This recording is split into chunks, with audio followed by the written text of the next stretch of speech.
across the UK, on DAB+, on YouTube, on your mobile, and on your side.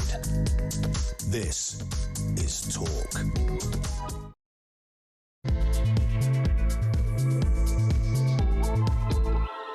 Very, very good morning to you. This is Talk, the Home of Common Sense with me, Julia Hartley-Brewer. Fast approaching 3 minutes past 10 o'clock. This is, as I say, Talk. And whether you're listening on DAB+ radio or your smart speaker, watching on YouTube or your connection device, it is always great to have your company. I'm assuming you're free to talk to us and you're not currently being fired on by a Russian warship in the channel. It could happen to any of us. Well, apparently it really could. We are going to be talking about that today. Just extraordinary. 2 British APs taking a nice little leisurely cruise from the south coast of England to Cherbourg in France. And basically, we're seeing a clear escalation of tensions with Moscow. Why, though, is the British government so keen to play this down? This was extraordinary behaviour. We'll be talking to a former admiral, you know him well, Chris Parry, Rear Admiral, a former Royal Navy commander, about what happened and just how significant it is in just a little while. We're also going to be talking about something we were able to discuss with Lord Dannatt, the former head of the British Army, when he was in the studio yesterday. But the British Chief of Defence Staff right now, Sir Richard Knighton, has warned that UK's armed forces will have to dial back training and operations if they don't get more cash. So we're not talking about not being able to buy new ships, but literally being able to do some training. You know, the stuff that they do so that they can actually fight when war actually happens. That would be quite useful for them to continue doing, wouldn't it? To keep us safe. I don't know, when, for instance, you know, Russian warships fire on us. Don't you think? I'd love to hear your thoughts on that. Also, we've got the Prime Minister this morning in an interview. He is fighting back, he says. Oh, he's not going to go quickly, people. He's not going to go quickly. He's saying he will fight on. It's not in the country's interest for there to be a leadership challenge. This after Wes Streeting yesterday made it very clear that he will make a leadership challenge. Still questionable whether he's got the 81 MPs to back him that he'd be able to do that. But there's no doubt at all, if Andy Burnham is an MP as of Friday morning, that a challenge from him will come very quickly. Some are saying within hours, but certainly within days. Prime Minister today says he will fight on. Also, small matter of the Channel coming in on news once again. More than 700 migrants, 710 in one day on Monday. The highest daily total so far this year across the Channel. Makes you wonder why the warship couldn't have fired on them. Little warning shot. Just saying, maybe we should take some ideas. Anyway, I want to hear your thoughts. Love to hear your thoughts on the Prime Minister saying he'll fight on and how a leadership challenge is not in the country's interest. But I also want to hear really about this Russian warship firing warning shots at a British yacht in the English Channel. I want to know what Britain's response should be, because the MOD are really playing this down. This is not normal behaviour. It does not sound like the normal routine things that they would do were followed. What is going on? Are we being constantly tested by Russia? And are we failing every single one of those tests? And could that prove very, very dangerous in the not distant future? I want to hear your thoughts on this. Give us a call. If you've done the yachting in the Channel, you know what the rules are. Give us a call. 0344 499 1000. Text us on 87222. Get in touch on X at Talk TV. Calls are charged at the national rate, and text, of course, costs one standard network rate message. Benedict Spence, I'm delighted to say, as a regular now on a Wednesday, joins us. He's a Conservative commentator and I know a big footy fan, and we will be talking about the small matter of England having our first, I mean, God, it took their bleeding time, didn't they? Our first group match against Croatia. Not an easy start to our World Cup chances. We'll talk about that a little bit later with a TalkSport reporter as well. Benedict, just first of all, I mean, shots fired, not just in the Channel, also in Labour leadership. Yes. We'll get to that in 1 second. But because this is, frankly, whichever deadbeat, useless waste of space is leading the country under this Labour government, I don't think really makes much difference, or even to Labour's fortunes at the next election. But it does make a difference to us if we are not standing up to clear existential threats from the Russians. This Russian warship, I mean, it is extraordinary. We've got this couple, retired couple, Alan and Jane the Kelvey. They're on a little trip from the south coast over to Cherbourg. They're sailing along. They're obviously experienced sailors, and it's a bit misty, and they can see this very large Admiral Grigorovich 409-foot frigate from Russia's Black Sea Fleet, and it's there in front of them. They say they are 500 metres away from it. the Coast Guard recommends you stay away from these big ships for obvious reasons, but their limit is 250 metres, so they're well far away from it. They're not on a collision course for it. They're clearly you're not crossing the channel unless you're an experienced sailor or a channel migrant trying to get to here for your benefits and to sexually abuse our 14-year-olds. I'm just saying, different reasons for crossing the channel. But the warship didn't have a sort of, I suppose, transponder on. Basically, ships are supposed to have a beacon on that shows everybody that they exist and that's where they are. Didn't have that on. That alone, by the way, bit of a giveaway. This warship apparently has been escorting these shadow oil fleet tankers from Russia to get their oil out through the channel for weeks on end. They fire warning shots. They absolutely terrify the living daylights out of this couple, who immediately just move straight away from it. They say there wasn't any radio mayday call. There was no notification to the Coast Guard that the warship said later afterwards that they were veering and they lost some steering control. But you're supposed to inform either the French or the British Coast Guard. They did not do that because they didn't want anyone to know they were there. They didn't use the Channel 16, which is the open channel on the sea. Basically, we've got a mayday call, you need to reach someone, that's what you do. They didn't do that. They didn't see any flares. I mean, what the hell are we doing, having a Russian warship firing warning shots at a British yacht in international waters? The MOD, nothing to see here. Yeah. Because what actually can you do in that situation? Listen, we have been talking at great length about the failures of the MOD for several months now, several years in fact. This stuff is not lost on the Russians. It's not like they can't speak English and read what's going on in the British press. They are well aware of the limitations of our armed forces, of the Royal Navy, and this is a country that behaves as it wishes to, regardless of whether or not it's facing down somebody with a significant military or not. The only time I can ever remember in recent years the Russians actually playing by the rules was when the Turks shot down one of their planes and everyone went, oh, escalation, and the Russians went, absolutely no escalation, we will behave. Because strangely enough, they do respond to that sort of thing. It's almost like how Israel knows how to behave in the Middle East and how you have to actually take people on. Of course, this is one of the great lessons of the Ukraine war. All the Europeans say, don't do anything because it'll upset the Russians, and the Turks just shot down their jet, and actually, surprisingly, nuclear war didn't break out. But ultimately, I think that this also comes in the wake, of course, of the Prime Minister really going in hard on advertising the fact that Britain had sent special forces onto one of these shadow tankers, basically as a way of saying, look, we're taking this very seriously, you can trust us, we're all across everything. So what are the Russians going to do? They're going to go, all right, OK, what are you going to do? You're going to board an actual naval vessel? You're going to come and board a frigate? And by the way, we only boarded a vessel that was not escorted by a warship. Exactly, and this is the point. Having done this now for, one can say, morally correct purposes, but also the Prime Minister was publishing this for propaganda purposes, to say, hello, look at me, I'm taking it all very seriously. The Russians will now go, well, we're going to make things difficult, shall we say, for as many Brits as we can. Because what they want is similar, I suppose, to what's been going on in the United States with the US and the Iran conflict. They want ordinary people to start saying, you can't defend us. What are we doing in this set of circumstances? Is this in our best interests? And I think actually the Russians would be justified in doing that as a technique, to try and strong-arm people, because we have seen how that's gone in the US. Plenty of what you might once upon a time would have been much more hawkish sort of people going, the US should assert itself on the world stage, just suddenly going, absolutely not, we don't want anything to do with this. If you're the Brits... And good luck with that, by the way, everybody. See how that works out. And if you're the Brits, and unlike the Americans, you don't actually have the kit, and you don't have the money, and you don't have the manpower, how quickly do we think it is before ordinary people, if this sort of thing does happen, they just turn around and go, actually, no, we don't want anything to do. But this is from this whole generation that we've got. I mean, a couple of generations now. Like mine have never fought a war unless you're actually, serving soldier, very small, from fitting into Wembley Stadium right now.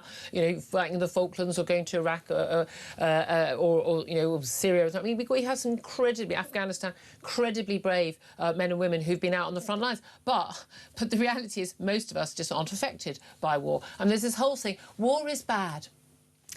War sometimes is necessary, and there's this idea that we can avoid a war by not escalating things. Well, let's talk to our correspondent Neville Chamberlain about that. I mean, I'm sorry, but people are just not living in the real world.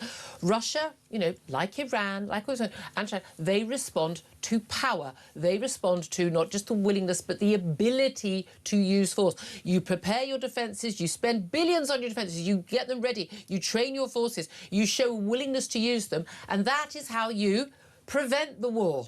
That is literally how it works. And it blows my mind that there is anyone in government, fair enough, voters might not deal with this. If there's anyone in government who doesn't know that that's what you have to do, they frankly should be, they're done for treason, because they're either idiots or they are actually just completely actually leading us down a garden path. I mean, look, we had Sir Richard Knighton, the current head of the Defence Staff, Chiefs of Defence Staff. We were quoting him yesterday after a Lord's Defence Committee hearing, where he's very, very clear. We're going to have to stop, some of our training, some of our actual deployments, because we simply can't afford to do it.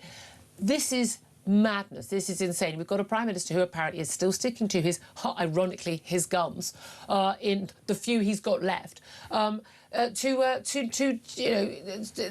basically stick to the current defence spending. I mean, all this like raising it 2.3, 2.6. I mean, eventually, whenever the Prime Minister himself warned that by 2030, that our defence security people are saying we could be facing, a proper full-on military threat from Russia, not just these little games they're playing right now. And he's still saying that he wouldn't raise our spending to, anything where it should be, even until sort of 2035. Not that he's going to be in office then, but this is an emergency right now. They're at the G7. It's just G7 is sort of closing down now. Got Mark Rutte, the Secretary General of NATO, and he's giving sort of a closing speech. But at the end of the day, we're no longer a serious power. We're not, and I'm afraid that this is ultimately when you've sort of reverted back to great power competitions. Yeah. This is actually a failure of democracy, which is that it reacts far too slowly to these things because people still believe that they're living through the peaceful era and that war is not a thing anymore.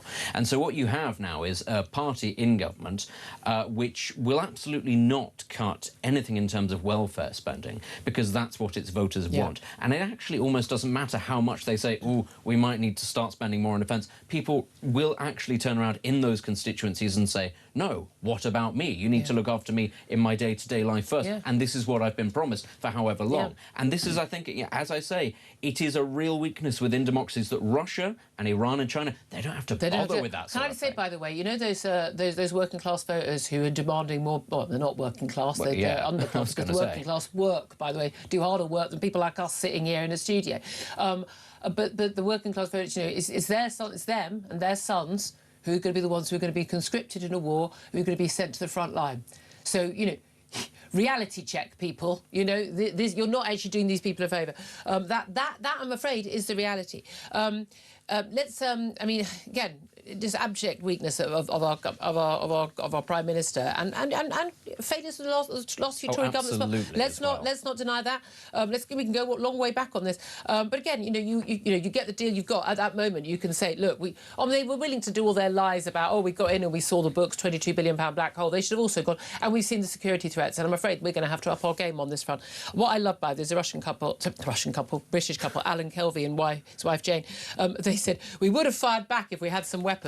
We love you. We love you, Alan and Jane. You wouldn't have. You scarpered quite rightly, as you should do. The MOD might have said the same thing. We'd fight back if we had some weapons. Yes, too. Exactly. The irony.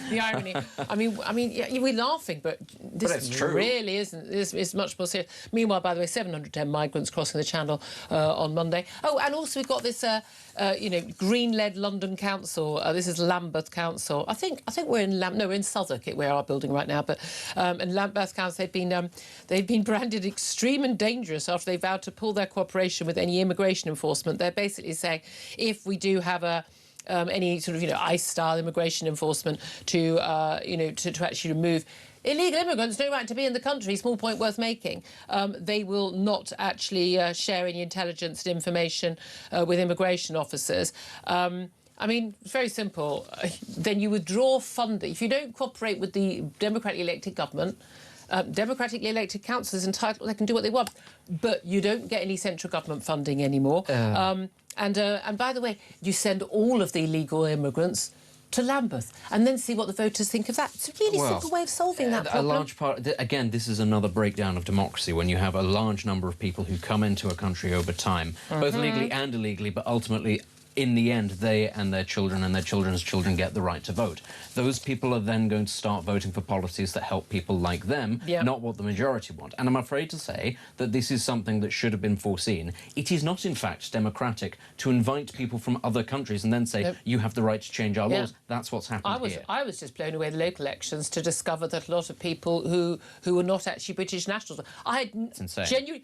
Genuinely did not know that. Been covering politics all these years, and I think a lot of politicians didn't know that as well. Yes. People who are, so if you're Pakistani or Indian, you can vote in our elections, but British people who live in Pakistan and India can't vote in their elections. Does anyone spot the flaw? Anyone? Let's talk about the spot the flaw in Keir Starmer. I mean, how long have we got? We're only on air till 1. I mean, I'm on there tomorrow as well. No, I still think three. No, we have almost 6 hours. Still think that we could do it. Wes Streeting yesterday, word is at Westminster, look, if he had the 81 votes, 81 MPs backing him, he'd have started that leadership challenge already. He's told Keir Starmer to resign this week, regardless of what happens in the Makerfield by-election, and whether or not there is a challenge from Andy Burnham or not.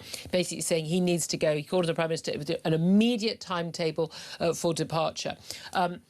We've had a lot of talk about, Andy Burnham being possibly offered a cabinet job by Keir Starmer, as if he would take a cabinet job. A lot of talk that Andy Burnham will actually move very early, very quickly, if he does win. Again, it's still an if. People are talking about as early as Friday, 100 MPs issuing a statement, calling for the Prime Minister to go, trying to drive him out within days, unless there was sort of a bloodless coronation. A lot of people worried that actually, you really do need to have people actually tried and tested in a contest. A lot of others pointing out this is not good news. The Prime Minister has done an interview this morning, and this is absolutely fascinating because he has said, and you've got to love him for this, he's told a British journalist that Andy Burnham should not launch a leadership contest to oust him because the priority should be to win the by-election, to be Mayor of Greater Manchester, which would be triggered if Andy Burnham becomes an MP. But he's also said, if there is a challenge, I intend to fight. I'm not going to walk away from that. And I've been clear and consistent about that. Remember, he always says this, I have been clear and consistent. He says, I don't think there should be a challenge. I think historically, particularly the last government, shows that this isn't a successful way for a government to behave. And he has said, basically, a leadership challenge would be bad for the country. Let's have a little watch and a listen of a little clip of what he's had to say in terms of Andy Burnham being invited into the cabinet. Would you bring Burnham back into your cabinet? Oh, Andy's a great asset, and yes, I want him to have a big role in government. Are you going to call him at the weekend and invite him back into your cabinet? Well, I'm sure I'll talk to Andy after the weekend. Of course I will. I've spoken to him many times in recent weeks. And when I came into politics in 2015, it was Andy Burnham's team that I joined, and we worked very well together. He's a huge asset. He's been a fantastic mayor in Manchester, and if he comes back into Parliament, and I hope he wins in the by-election, he'll be a fantastic asset for our party and for the country. I'm going to go out on a limb here, Benedict. I don't think Keir Starmer meant any of that. No, he didn't mean any of it. And Keir Starmer, I do think that Keir Starmer absolutely intends to hang on for as long as he can. Burnham can't afford to wait. Actually, the momentum is what matters to Burnham, because as much as people within the Labour Party like to believe that he is the Messiah who will fix everything, actually, even if he was that good, even if he was Blair 2.0, the scale of the problems that he faces and the shortening window in which he has to do it and to win people back to the party, it's very, very thin. And so I think actually dynamism is pretty much Burnham's only hope before actually that starts to dissipate. So, no, he has to make the move, I agree, actually, on day one, because Starmer will try and drag it out for as long as he can. He'll try and damage him for as much as he can. What people need is agency. That's the one thing, above all else, they don't get from Keir Starmer. Yeah, absolutely. That's what they really want from a But it's fascinating. Literally, we've got another clip, but I just can't quite get that up yet. But he said he will not resign in any circumstances. He said, I'm not walking away. I'm going to fight. It's a privilege to be the Prime Minister of this country. That is my motivation. That's what gets me up in the morning. I mean, he's not going. He's going to be drag kicking, screaming. I mean, he's already got, like, blood-splattered fingernails, what's left of them, clinging on, hasn't he? What I find extraordinary, we've had all this talk about, getting these defence spending up and needing cuts elsewhere. And, he was calling around the Cabinet, basically after Rachel Reeves, his own Chancellor, who he appoints, basically said, well, I'm not providing the money. And he's calling around, doing a ring round. Hello, can anyone let me have some of their money?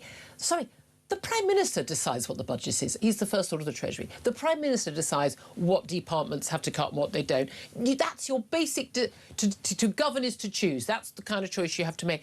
Apparently, you know, he asked Ed Miliband for more money, and Ed Miliband said no. Ed Miliband has been refusing to take his calls. There's reports that he's, quote, ghosted Keir Starmer, refuses to take his calls. Sorry, if you're in the Cabinet and you won't take the call from the Prime Minister... You're no longer in the Cabinet. Yeah. You should be out on your ear. His authority is completely gone. I mean, it's just gone. And again, if we were living in reality, the Prime Minister would know that you can actually sack Ed Miliband and it's not going to massively hamper you in the eyes of the public. This is the key thing. Within the party itself, sure, but so much earlier on in this whole process... Why is it so popular? It is bizarre. It is bizarre. But in terms of the public, they don't consider Ed Miliband a winner. I know that lots of people in the Labour Party seem to... I mean, we but know he's that. not, 2015. he already lost. Yes. And here is the major thing. The one thing that means ultimately that he can't find the money for so many other things is a lack of growth. One of the major obstacles to growth in this country is energy policy. Who is the guy with his finger on the button saying energy policy is going to cost you more money than make you... It's Ed Miliband. That's the whole thing about this. And the fact that Miliband has this kind of hold on the Prime Minister. Honestly, if he was going to be brave, he should have bitten the bullet. Brave, he was just going to do his job. Well, no, it would have meant facing down his own party, which we all understand is a difficult thing, in a democracy to do, because you are, you know, with lunatics on your backbench, fine,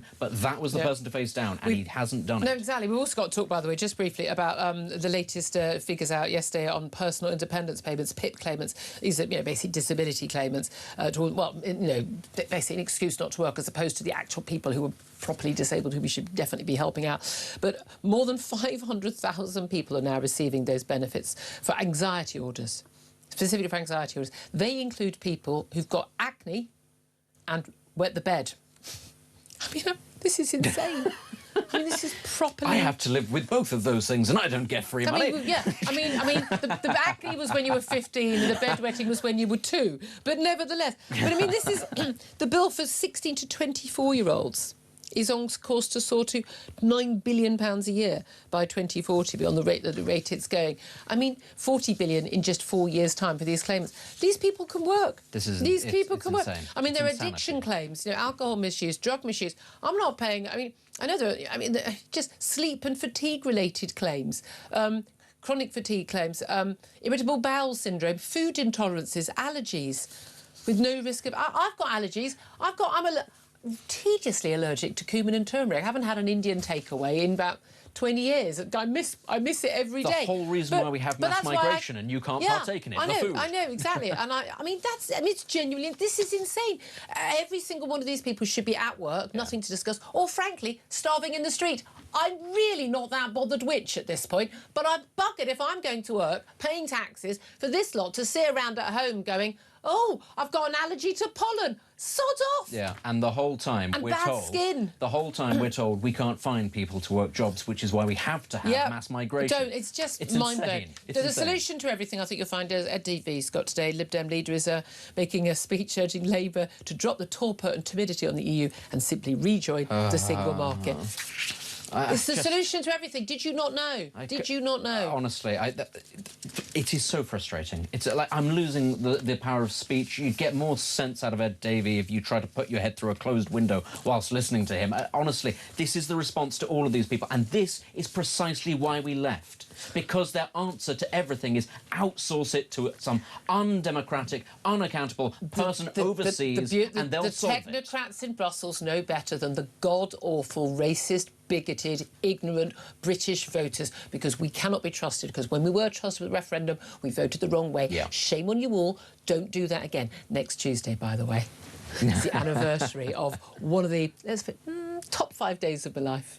Oh, no, the 24th was, because waking up to the news, well, waking up about 4:30, whatever it was. So it's a 48-hour party, is what you're looking forward to. I can't even talk about it without smiling, because it's still such a great, great, wonderful day when we stuck it to the technocrats and went, no. I mean, it doesn't matter. OK, they haven't enacted properly. But here's the thing. Every time those channel boats cross, every time we have a migration story, every time we have a crime story, every time we have all of these stories, we know the responsibilities are government, and they can't go, well, Brussels won't. That's democracy, that is national sovereignty, and we can keep punishing those politicians that don't deliver what they say they're going to deliver, and we'll keep throwing them out until someone delivers. That is how we do democracy in this country. There.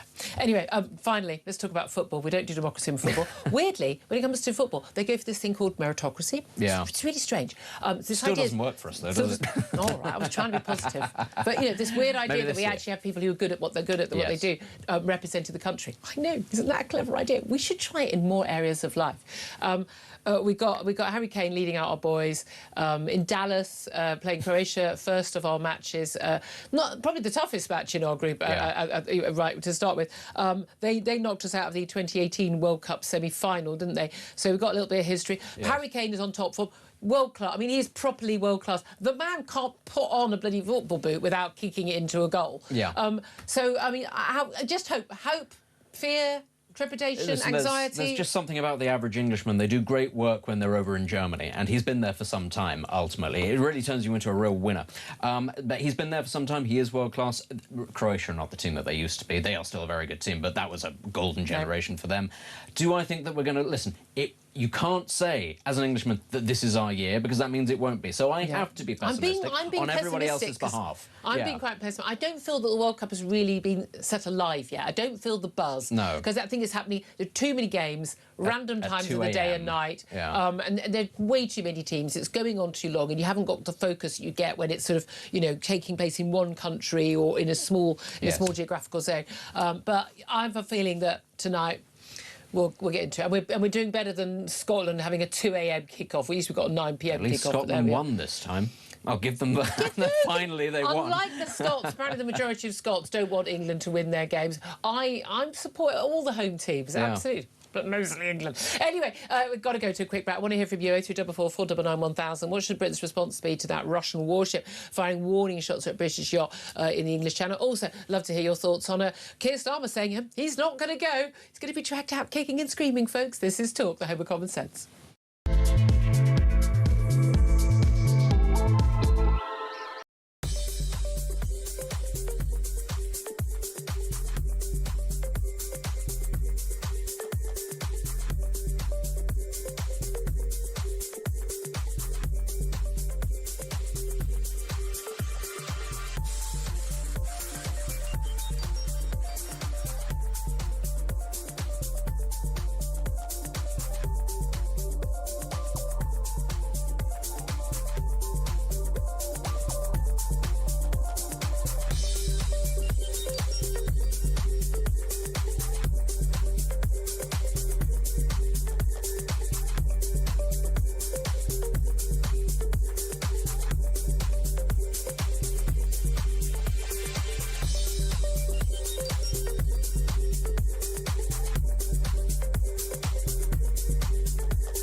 We've got some breaking news that has just come in. TalkSport have announced a brand new partnership in a developing story. We hear they've created So Good Lager right in time for football's big summer. Just in, we're hearing that So Good Lager will be pouring pints across all O'Neill's pubs and some of the best sports pubs across the UK. With the big kickoff just around the corner, you can find out where to get your hands on a fresh pint of So Good Lager at talksport.com/lager.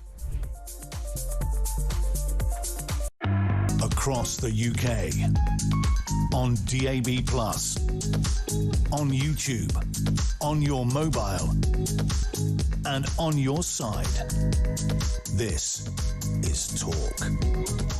This is Talk, the home of common sense. Coming up in just a few moments, going to talk to Rear Admiral Dr. Chris Parry, the former Royal Navy commander, about events in the Channel yesterday. What should our British response be? First up, let's get to some of your calls on 0344 499 1000. Peter is in Liverpool about that Russian warship firing on a couple and their yacht in the Channel. Good morning to you, Peter. What do you want to say? Hi, Julia. Hi. It's just that what can we expect our response to be, really, other than diplomatic? We don't have an armed forces anymore. And even if we had a decent government that would actually make a budget, that could have a budget. It would take years to and plus that.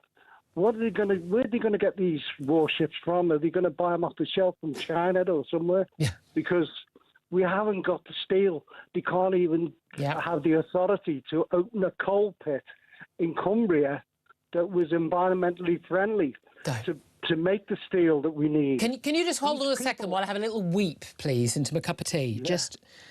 Yeah. It's because that's the thing. It's all tied in. Defence. It's not an isolated problem. Our defence spending and procurement. It's part of the whole ethos of government, frankly, thing. and it's all under the Tories as well. This whole mad eco nonsense. I mean, you were talking about the environment and stuff like that before, but everything is linked. Yeah. We can't raise taxes. We can't create jobs. We can't. I mean, the shipyards that we used to have, all those skills have gone. We used to be able to build. We've got 4 nuclear submarines. Apparently, they're all in dock. Yeah, I know. We've got no defences. Russia must be laughing their heads off at us. We are simply the fools of the world, really. I mean, I'm surprised anyone's taking us seriously, frankly. Thanks for that cheery call, Peter. We're going to get Chris Parry's thoughts on what you had to say in just a moment. Thank you for that. I mean, it's weird. Our callers know damn sight more than an awful lot of government ministers about this stuff, don't they? Tony's in Buckinghamshire. Tony, what do you want to say? Yeah, morning, Julia. Morning. First-time caller. Very brave. We like that. I had early part of my life, my career in the Royal Navy, and over the last 40-odd years, played around in boats and skippered commercially and all sorts of things. I tend to come down on the side of the MOD and the Russian ship. Oh.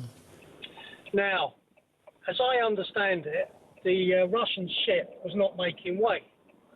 So she could either be classed as a vessel not under command or control. Mm-hmm.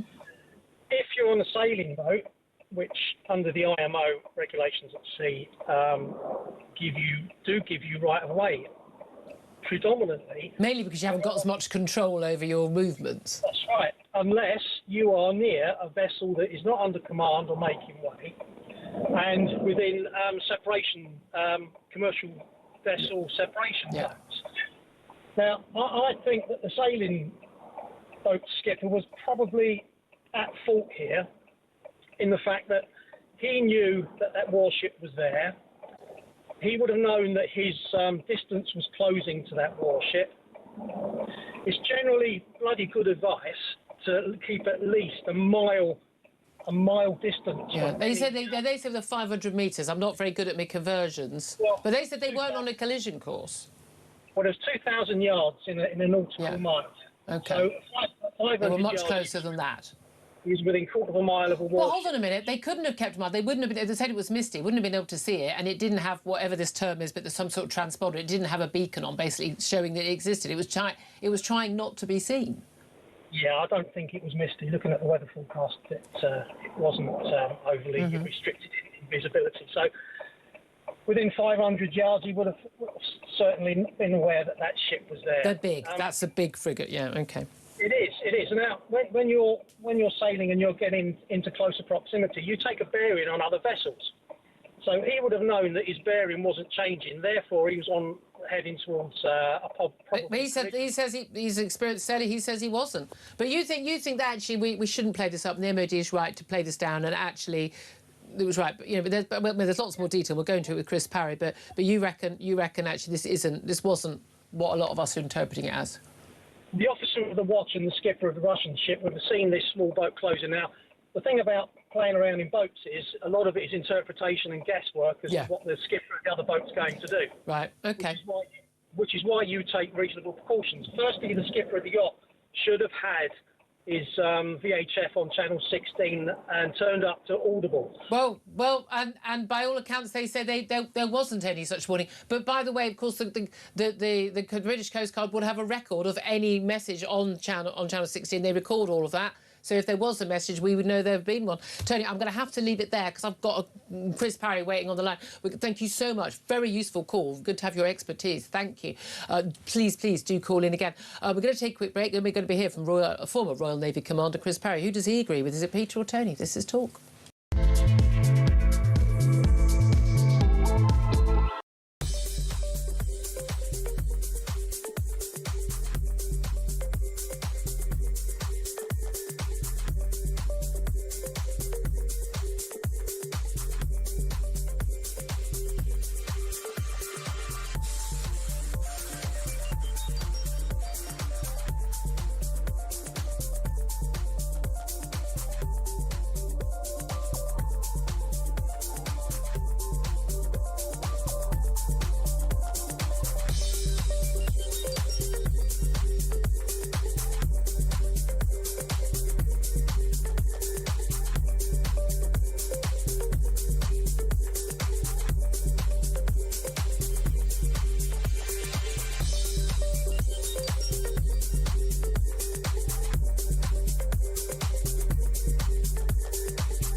Across the UK, on DAB+, on YouTube, on your mobile, and on your side.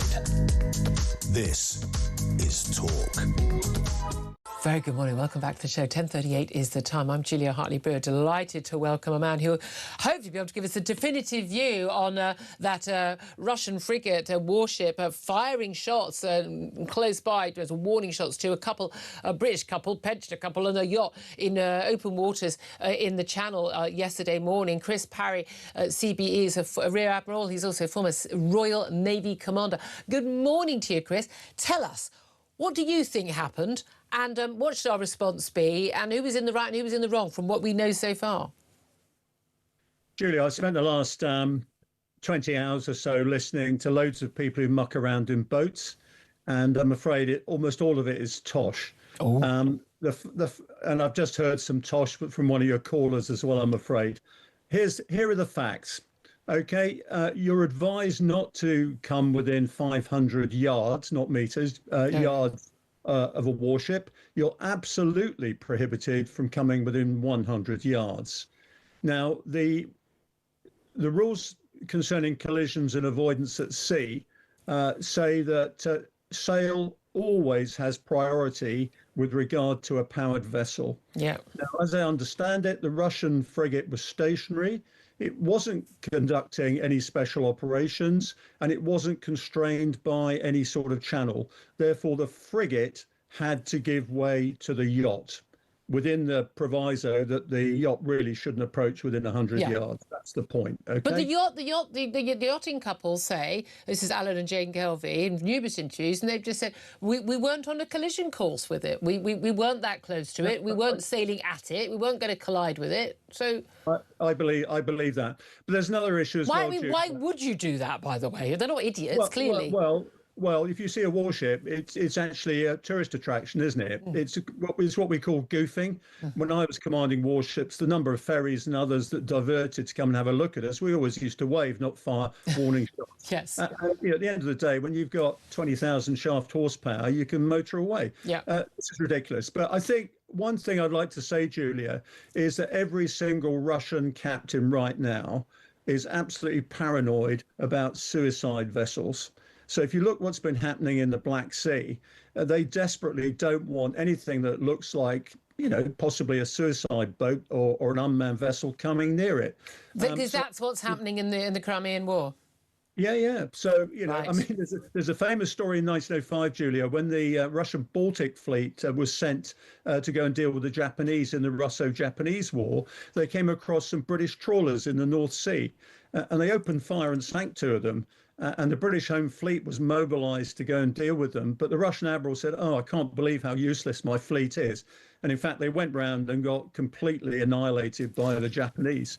So the English Channel is another But listen, we've not had any scenes like this in over 120 years, by all accounts. But this is the thing. There's been a lot of debate about the Russian vessel captain apparently is saying, look, we'd lost control temporarily. And that's why we were concerned, and that's why they fired the warning shots. Now, the government say there were no flares, there was no call on this open channel. People don't say, oh, no, there's this Channel open 16. channel 16. Yeah. It's left open, and basically a Mayday call, anything that goes on, every sailor, every mojo, you have that channel open, and so you can hear anything in emergency, because also there's this onus, if a ship is in trouble, another vessel is in trouble, you have a duty to go to them. There are quite a lot of little rules there. There was no call, but there was no call on Channel 16, and the Coast Guard would have a record of that, wouldn't they? Yeah, but it's even simpler than that, Julia. If you've got a problem on your ship, you hoist signals on your mainmast. You either have flags saying you're not under command, or you actually have they call it two balls, that you actually raise saying, again, you're not under command. There were no symbols raised. As you say, there was no radio call. The Russians basically were stationary. They didn't have to do anything at all. I suspect they just didn't want the yacht coming near them. It's as simple as that. OK, but the thing is, in terms of shots fired, they weren't firing at the yacht. They weren't going to sink them. That wasn't the aim. But the fact that they were there and they didn't have, and I don't know what the full tech terminology is, I'm not going to pretend, this sort of transport, this sort of beacon that we can see. We can see when we'll be discussing the Strait of Hormuz where all the ships are. There's literally a beacon. You can look at a yacht. I can look outside onto the River Thames and go, oh, that looks like a big fancy yacht. I wonder what that is. I can pinpoint it, and because it will show up, and I can see what it is. They didn't have that on. They did not want to be seen. By all accounts, the last 2 weeks, this warship has been escorting the shadow fleet of oil tankers coming with Russian oil through the channel, the ones we've not been stopping until Sunday. But the timing of this happening, though, on Sunday, we finally had the seizing of a Russian tanker on the shadow fleet. We then, on Sunday, and on Monday, we then had the convictions of two men believed to be linked to a Russian diplomat who'd paid them to basically commit arson attacks on the Prime Minister's former home and his car and his flat. Now, the timing of this just seems a little bit of a coincidence for everyone to be playing it down. Well, Julia, I think there is a connection. The Russian warship is saying, look, if you're going to play funny business with this or any of our shadow tankers, the likelihood is we're going to open fire. I mean, back in the Cold War, we were doing surveillance up in the Barents Sea, and we were taking pictures basically of one of their latest secret radars very close to, and they shot at us. I mean, we were pushing the limits. There's no question about it to get the pictures. But one of the panels blew over, and we could see the insides of the radar. So we thought this is too good an opportunity to miss. You took your chances. OK, but here's the thing. OK, so what should our reaction? The MOD's playing it all down, because then you don't have to have a reaction, because you can play it down. Yeah, and as you say, they may well have been fearing suicide vessels. This may have been a frigate that's manned by someone who used to be in the Black Sea, and knowing that's a risk. However, that is not generally considered to be a risk in the English Channel. I know they were in international waters, but we cannot have Russian warships in the English Channel, not that far, OK, in international waters, but not that far from our coast, firing shots at a British vessel. And yeah, we all just shrug and say, never mind, because again and again and again, the Russians, their subs are being monitored while they're looking at all of our cabling, our electronic cabling, our financial cabling, our electricity cabling, our gas pipeline. We've got numerous challenges from them with cyber attacks. We've got interference with elections. We've got this arson attack. We know what they're up to. We know that they consider us a hostile state. They are clearly a hostile state to us. We've got, clear threats that being, openly talked about in terms of the Baltic states that many expect. At some point, we have to show that we're serious and that we will not put up with this. We are sending a very clear signal to the Russians that when they are testing what is our line that they can't cross, they've yet to find that line. Julia, if we had one of our warships 20 miles off the coast of Russia, up in the Baltic or, in the Barents Sea, and we used live ammunition in relation to a yacht, a Russian yacht, I can guarantee that within half an hour, you'd have had 6 very angry jet aircraft flying over you and harassing you. So, the Russians have got to be, it's got to be made clear to the Russians that you don't come down using live ammunition in the channel. And how do we make that clear? Because there's a fear. Our politicians, they're not military people. They are scared of escalation. They are scared of war. We're not prepared for war. I mean, I don't know how many people, Chief of Defence Staff, former Defence Secretary, the author of the Strategic Defence Review. I don't know how many more people can tell us all we ain't prepared for war. So what can we risk doing when we are not prepared for war? Well, first of all, Julia, you don't downplay the incident. You actually make a diplomatic complaint and say you don't do this in the English Channel. It's as simple as that. And the Russians will say, or what? You and whose army's going to stop us? Well, no, you simply say, well, next time, we're obviously going to have to put a warship on you. And, whatever you do in the English Channel, you're going to be followed around by a serious warship. The big problem, Julia, is that I'm afraid to say the way we've run down our frigate and destroyer force is, I can tell you, during the Cold War, we would have put a similar sized and powerful vessel alongside that frigate permanently in the Channel while it was here. We're sending tankers and little patrol boats out. And of course, the Gregorowicz is saying, hang on, just a minute, look at what I'm armed with. Something that could take on your carrier, frankly. So don't try and sort of muscle me with a small patrol boat and a tanker. I can do better than that. So we need to be able to go toe to toe with these ships whenever they do things like this. I'm afraid it's largely performative, just like the assault on the tanker at the weekend. When you've got cameramen preceding the assault force. Yes, very strange. Yes, a lot of us wondered about that. Chris Parry, it's always so good to get your expertise. Thank you so much. Former Royal Navy Commander Chris Parry. Benedict Spence is with me the whole show and listening to that. I'm rather, Paul Tony getting told off there by Chris Parry, our caller. We'll get him back. Let's see what the truth is. Tony, what's your response to the at the same time? But I mean, Chris is right there, right? And so much of this is performative, and it's incredibly demoralising because being performative like that robs you of options. What would you like Britain to be in the future? You don't get a say if you can't assert what that future is. Absolutely. That's what this boils down to. Absolutely. 10:49 is the time. Up next, going to be talking about 710 migrants on dinghies crossing the Channel, the largest so far this year, coming over on Monday. How many more will it be if we have a nice, fine summer? I mean, is that a good trade-off enough for some sun in the summer? I don't know. We're going to be talking to Robert Bates from the Centre for Migration Control up next. This is Talk.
We've got some breaking news that has just come in. TalkSport have announced a brand new partnership in a developing story. We hear they've created So Good Lager right in time for football's big summer. Just in, we're hearing that So Good Lager will be pouring pints across all O'Neill's pubs and some of the best sports pubs across the UK. With the big kickoff just around the corner, you can find out where to get your hands on a fresh pint of So Good Lager at talksport.com/lager.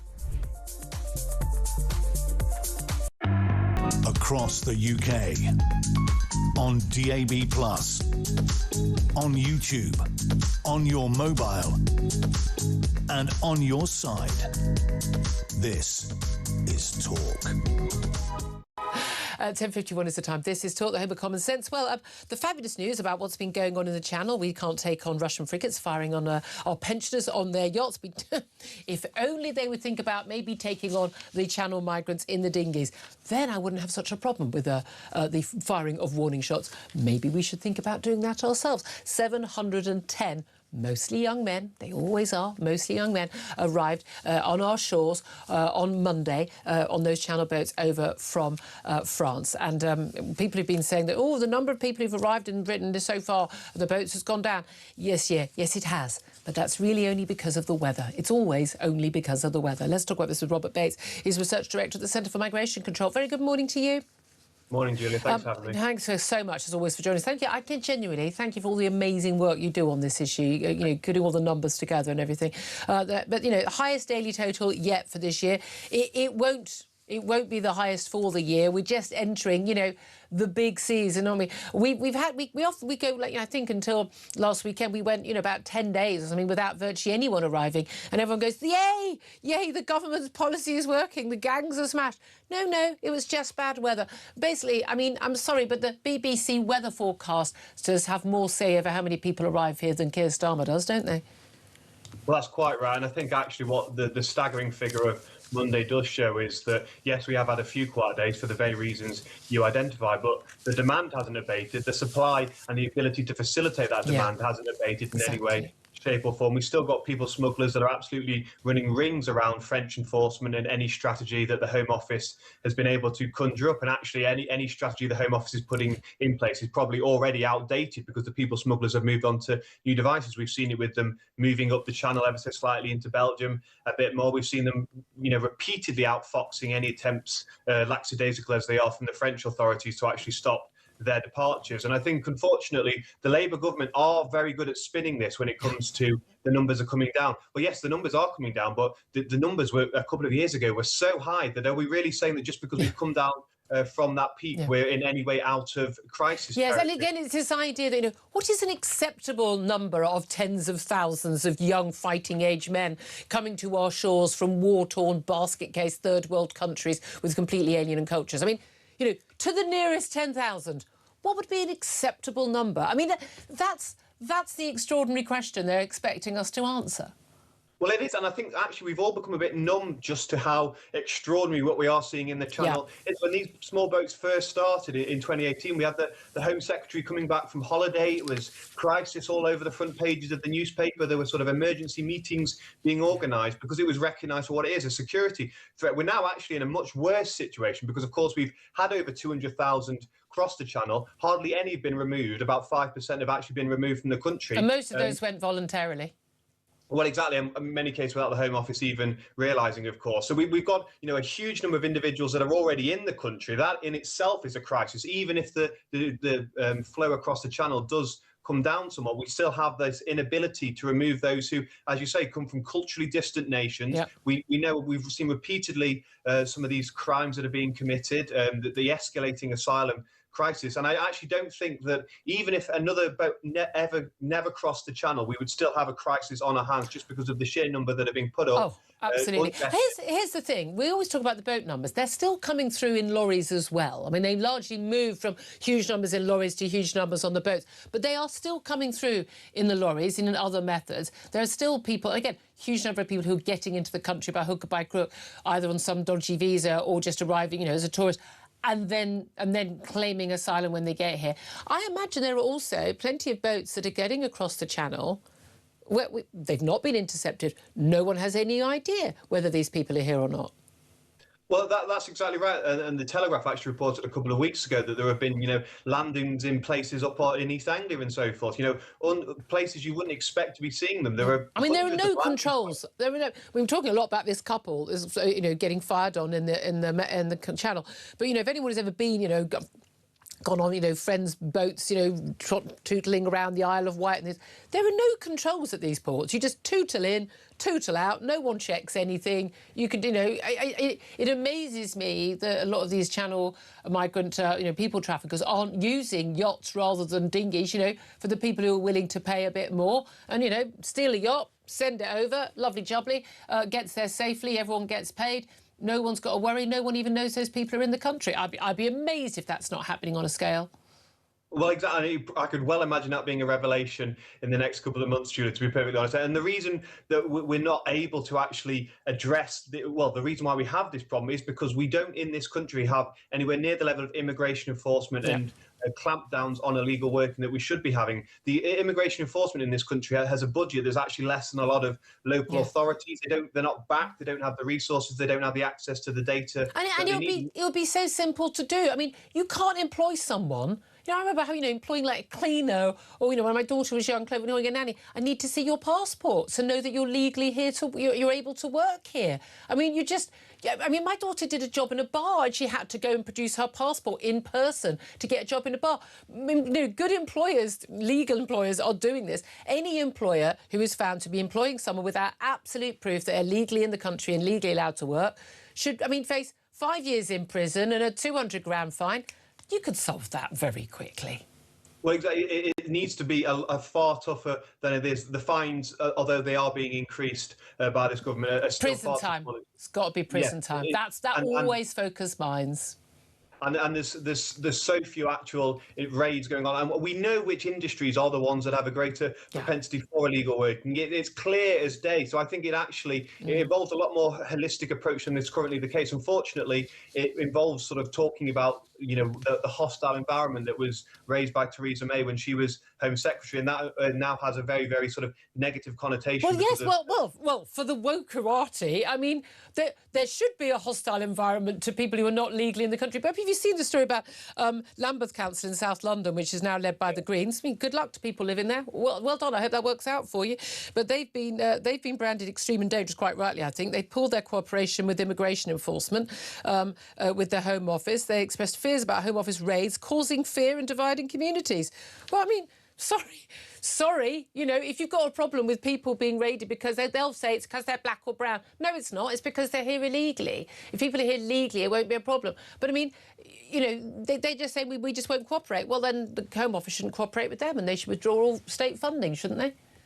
Well, I do think actually, you need to just upturn the apple cart when it comes to actually addressing and tackling these obstinate councils. Any government that comes in 2029 and wants to be serious about this just has to take a steamroller to these kind of objections. You can't play nicey nice and within the parameters. It is going to have to be a rough and ready business. And I think that this is why when it comes to actually talking about where you're going to detain individuals, you do need to sort of take it out of the hands of these councils and Absolutely. Robert Bates, always so good to talk to you. You're doing fantastic work. So he's at the Centre for Migration Control. You can hear the music coming up to the top of the hour. Coming up, we're going to be hearing a little bit more about what the Prime Minister has said. He's clinging on with dear life, guys. He ain't going to go. He's vowing to fight on, even if there is a challenge. I want to know also your reaction to that Russian warship firing warning shots at a British yacht in the English Channel. This is Talk.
across the UK. On DAB+, on YouTube, on your mobile, and on your side. This is Talk.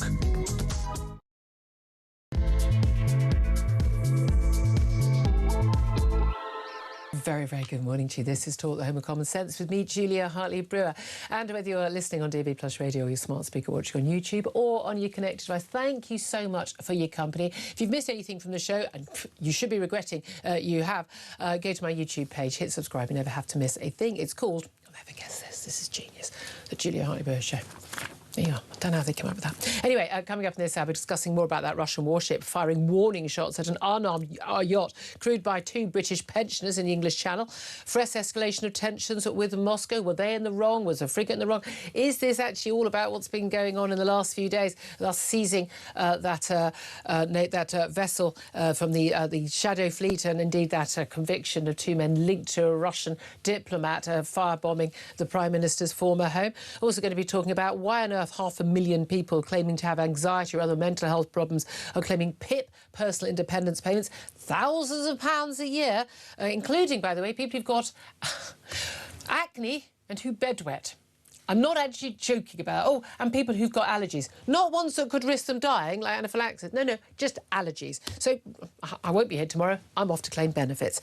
There's an overall surge to a record 4 million people. When are they going to get to grips with this? I mean, we've got no money for defence, but yeah, by all means, you've got bad skin and you've wet the bed, you get to stay home all day while we all pay for you. I mean, we're a clown country. We really are. Also going to be talking about the challenges to the Labour leadership. Keir Starmer says he ain't going anywhere. We'll listen to a couple of clips of what he's had to say, Mr. Fighting On, at the G7 summit about Andy Burnham's future and others. And we're also going to be talking about Baroness Casey, who led that national investigation into grooming gangs, remember, very much won over the trust of those many grooming survivors. And she says they had been failed by Whitehall box ticking. Yeah, tell us something we don't know, Louise Casey. I'm delighted to say that joining me throughout the show today is Benedict Spence, Conservative commentator. Morning. Good morning to you. Asking you specifically about this Russian warship firing warning shots at a British yacht in the English Channel. What should Britain's response be? It's simple as that. We've already had a keen yachter, former Royal Navy man, Tony, giving us a call. We've had Peter saying to us, like, what the hell can we do? We haven't got a military. Everyone keeps telling us that. We also had former Rear Admiral, former Royal Navy commander. He knows what he's talking about. Chris Parry, big friend of the show, saying that basically, tosh, I think is what he said, lovely word, but basically every Russian captain is paranoid after what's been going on in the Black Sea of suicide vessels. But why would you fear that in the English Channel? But basically, there is some sort of connection, no doubt at all, to what has been going on recently. But I want to know your thoughts. Give us a call. What should our reaction be? What can our reaction be given the state of our forces? Give us a call on 0344 499 1000. Text the word talk and your message to 87222. Get in touch on X at Talk TV. Calls to charge the national rate. Text cost 1, standard network rate message. Benedict Spence, I say, Conservative commentator, is joining me for the whole show. Interesting to get those different perspectives from people who know about things. I've done a little bit of pottering around in boats. I find there's a lot of shouting on yachts. I'm not sure it's as much fun as people think it is. It doesn't really do it for me. It's just a waterborne version of caravanning, as far as I'm concerned. Well, if someone would like to offer me a trip on a super yacht, and I can just drink chilled rosé all day, happy to play. I'm at your beck and call. Otherwise, can we just have a motor, please? I'm not quite sure we can't use motors. It seems to be a way of getting around much more quickly. But there we are. First world problems. This Russian warship. It seems to be the timing of this, these shots fired in these very bizarre circumstances of a boat that clearly didn't... a 409-foot frigate from Russia's Black Sea Fleet firing at a 40-foot little yacht that was, 500 metres away, we're told. A couple who were pensioners say they weren't on a collision course. They knew what they were doing. There was no open channel 16, no message saying, can you get out of the way? No warning. They didn't have their sort of beacon on, so they were clearly not wanted to be seen. We know that apparently that this warship has been basically guarding this fleet of oil tankers coming from the Shadow Fleet from the Russians, carrying oil out to those who were willing to buy the Russian oil. And we've been allowing it to happen. They're in international waters, but we're not doing anything about it. We seized one on Sunday. Sunday. We had these two guys, a Ukrainian and Romanian, convicted of firebombing and conspiring to firebomb the Prime Minister's home, his flat and his car on Monday. The timing of this happening on Tuesday morning, I'm sorry, how is that a coincidence? I just think it sort of feeds into an overall attitude, which is that the Russians are very aware that we're more than happy to sort of play up their threats for both real and imagined, for propaganda purposes. You know, as you pointed out in a previous conversation about the seizing of that oil tanker, wasn't it curious that there was already a camera crew ready to go and to film our brave boys going from room to room? I mean, they must have gone into it and then come out again and then filmed it again, which is a bit weird. Which is... Well, it's propaganda, that's what it is. We have to be honest here, that's exactly what it is. And it's so that the Prime Minister can turn around and go, we're taking Russia very seriously, even though we don't actually have money for, you know, a viable military. My Keir Starmer voice is better than yours. Is it? Do you want to do it now? Maybe this was Rachel Reeves, I don't know. They're kind of interchangeable, aren't they? They are sounding more and more similar. They're morphing into the same person. At the same time, Rachel Reeves' hairstyle is morphing into Bridget Phillips. They all become one giant She's had more hairstyles since she's been Chancellor than I've had my entire life. When we say that they're interchangeable, they literally are interchangeable. They're just Lego Labour front benches. You just spot them round. I just cannot bear to listen to either of them. Are you sure that's not... I don't know what that is. That's John Major. Good Lord. I say, there's a lot going on here. We're going to come on to this because he's not going. He won't go. Who isn't? John Major? He's already gone. He won't go either. God be honest, couldn't bear him either. No. But there we are. No, but this is the thing. I mean, it's just we haven't got the resources. We haven't got we haven't got any money.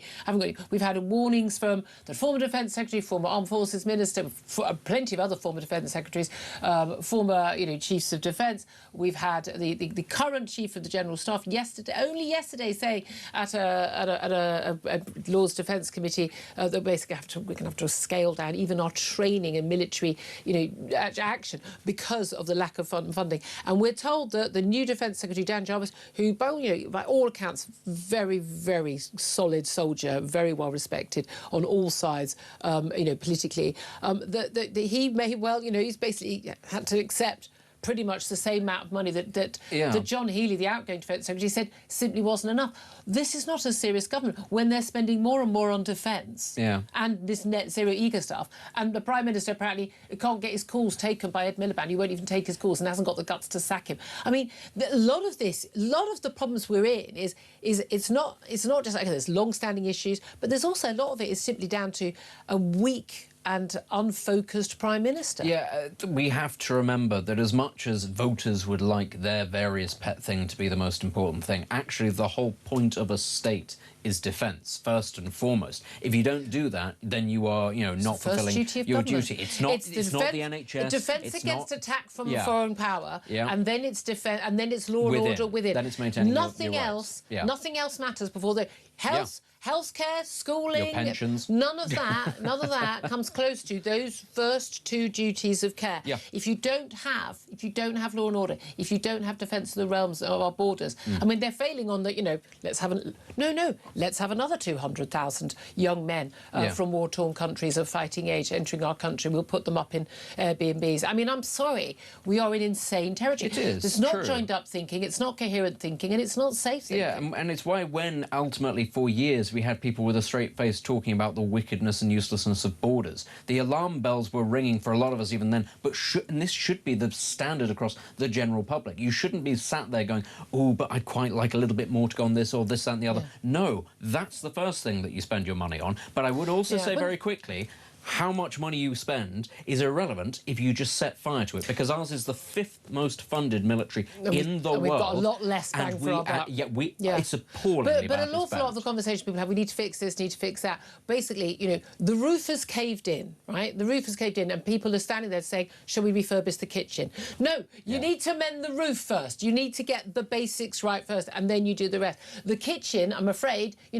extra benefits for everybody, a bit of funding for this. These are, I'm afraid, your luxury extras. We are not in times when we can have our luxury extras. Sorry, guys, you're going to have to get back to work. Otherwise, you're going to find yourselves in a very few years on the front line in a war against Russia, or your sons are going to be. And all the people saying, well, I don't see why I should do anything. I wouldn't fight for my country. You're not going to get a choice. You know how those Ukrainian men didn't get a choice? And they actually had to go on the front line, because that's what happens during war. And it's what happened during the Second World War, it's what happened in the First War, and it is what is going to happen if we do see more incursions by Russia.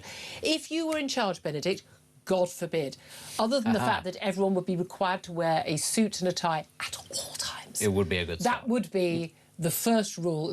Would cufflinks be required as well? What do you take me for? Sorry, of course cufflinks would be... I don't know what I was thinking. I'm just going to slap my own hand there. Those would be the rules when Benedict's in charge. What would you be doing if you were the Prime Minister or the Defence Secretary after that Russian warship fired those warning shots? Suspending democracy? No. Obviously... No, that's what they're doing. What would you do? And I would do it to maintain... Yeah, that's what I'd do in response. You're going to suspend democracy, I'll do the same. No, obviously, what you need is a credible deterrent. You need everybody in the world who might mess with you to understand the consequences of doing so. And this is what I would say. If you look at any country that is increasingly taken seriously on the international stage, they don't necessarily spend money on all the nice trappings of modernity, but they do spend it on defence. And that's the Turkey. case whether or not you... I was literally about to say Turkey, Azerbaijan, Kenya, Pakistan. These are countries that have very serious, credible threats on the doorstep. What do? They make sure that their armed forces are funded. Why does Pakistan have a nuclear program, but it doesn't have, a universal pension program? Because it's got India on one side, it's got Afghanistan there, it's got Iran next to it. That is what we're talking about here. Kenya, you might sit there and go, why doesn't it have universal healthcare? I don't know. It's got Al-Shabaab right on its doorstep. It's got Somalia right there. These are countries that look at their security interests and go, before all else, you need to make sure that that is not going to topple us. Except, of course, these countries don't, even when they are safe, they don't go on and do that stuff. But well, they don't, that's true. But still, that is the first duty. And if you don't do that, your country collapses. Different urgent priorities. It's genuine. Again, my view is on the defence spending, we've been talking about it an awful lot on the show in the last few weeks, is really, really, really clear, which is that you don't say how much have we got for defence. You say, what are the threats? What are our capabilities need to be to defend ourselves against those threats? And you fund the money, full stop. Well, we're not going to find the money under this Prime Minister because he hasn't even got the guts to fire Ed Miliband, who won't take his calls when he's asking him to cut some of the money on net zero. He's a Prime Minister in office, not in power. It's as simple as that. He's not fit for the job. He's done an interview this morning basically saying he is not going to walk away from the job. A lot of talk, Wes Streeting talking about challenge to the Prime Minister, calling for him to set out a timetable to depart. He's been doing that for a couple of weeks now. Big speech yesterday, Wes Streeting, we can fly the flag. I don't know who he's quite appealing to. I think he wants to drop net zero. He's trying to go for the right of the party. I don't think realistically Wes Streeting has a chance. He'll probably be he'll almost certainly be in the Cabinet. You'd have him, I'll paraphrase, spitting out rather than spitting in, if you were anyone else. Lots of talk, if Andy Burnham does become an MP on Friday morning, that Andy Burnham will go very early. There'll be a challenge. There'll be a statement from, 100 MPs, Labour MPs will sign a statement calling for the Prime Minister to go. He wants to go. Here is what the Prime Minister, got a couple of clips to play of what he's had to say today. And, it's depressing stuff, people. So, first of all, we'll hear about whether or not he is or is not going to walk away. No circumstances. I'm not going to walk away. You're I'm not going to fight. No circumstances you would step aside. I'm not walking away. Okay. I'm going to fight. The question is, do we pull together and turn that around as a party and as a government, which is what I think we should do, or do we descend into a leadership race which will bring chaos with it? We know that. The last government did this. I mean, we do know that, and there are a lot of people saying the Labour government needs to learn the lessons. The Tories kept changing leaders, and how did that work out? Because with Boris Johnson, it was over Partygate and the lies there. But it wasn't just eating cake, people. There isn't. It was the policies. It was failure to deliver on the stuff that we had been told they would deliver on, and that's a clear failing of this government. There's no evidence whatsoever that Andy Burnham would do anything that would make he might do some things differently, but he wouldn't do them any better. But here's what the Prime Minister had to say when he was asked, it was Beth Rigby from Sky News, about Andy Burnham.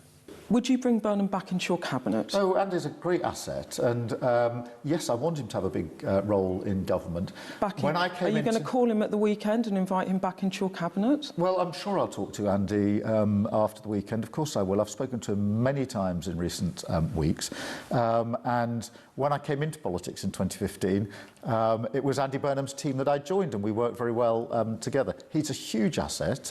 He's been a fantastic mayor in Manchester, and if he comes back into Parliament, and I hope he wins in the by-election, he'll be a fantastic asset for our party and for the country.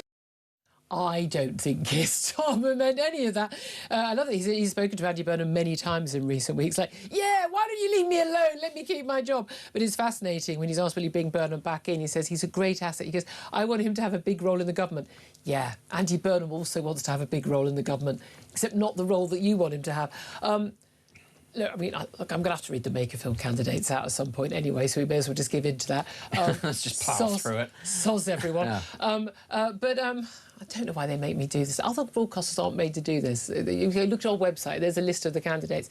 But you know, look, by all accounts, and I was speaking to some senior reform figures, you know, people like Nigel Farage and others at a Westminster event last night, and Richard Tice, and you know, it is still too close to call, and you've still got that situation where if a lot of people who apparently want to oust Labour but are voting Restore, when I'm sorry, on your best case scenario, Rupert Lowe, Restore is not going to be winning this by-election and is not going to be winning the next general election. That's a load of absolute abject nonsense. It's not going to happen. In which case, if you are someone who broadly agrees with Reform, but rather they went further, surely you'd be better off voting Reform than you would with Restore, and utterly wasting your vote. Which is what it would be. In this circumstance, yes, you're letting in Labour, but I think that the reasoning, I don't think anybody is actually making this argument, which is that the way that you hasten the end of this government is by getting them into that Tory position of starting to break the taboo of chopping and changing leaders, realising it doesn't fix anything, making things worse because the bond markets go, ha-ha, this person wants to borrow even more. And that is what Farage has said would ultimately usher in I don't think it's a bad thing. I think there's a big fear, like there's an element where Keir Starmer is so hated and so useless and so awful, and his authority's gone. Again, I'm really annoyed with myself. I said, no, he's going to be gone within weeks. It was quite a few weeks ago. I mean, technically, in the 52 weeks, still no. I'm annoyed that I gave in to that hope myself, because this man, they go, oh, he's so resilient. Oh, that's his one claim to fame, is he's resiliently bad at this job and won't go. But the idea that a lot of people are going, well, it's terrible, no, we don't want Andy Burnham to get in, he'll get a big bounce. He will get a bounce. It won't be a big bounce. No. He's not going to do anything better. Oh, he can hand some more benefits out to those people. You know what? The vast majority of people in this country do actually work, and they don't want that. I'm sorry.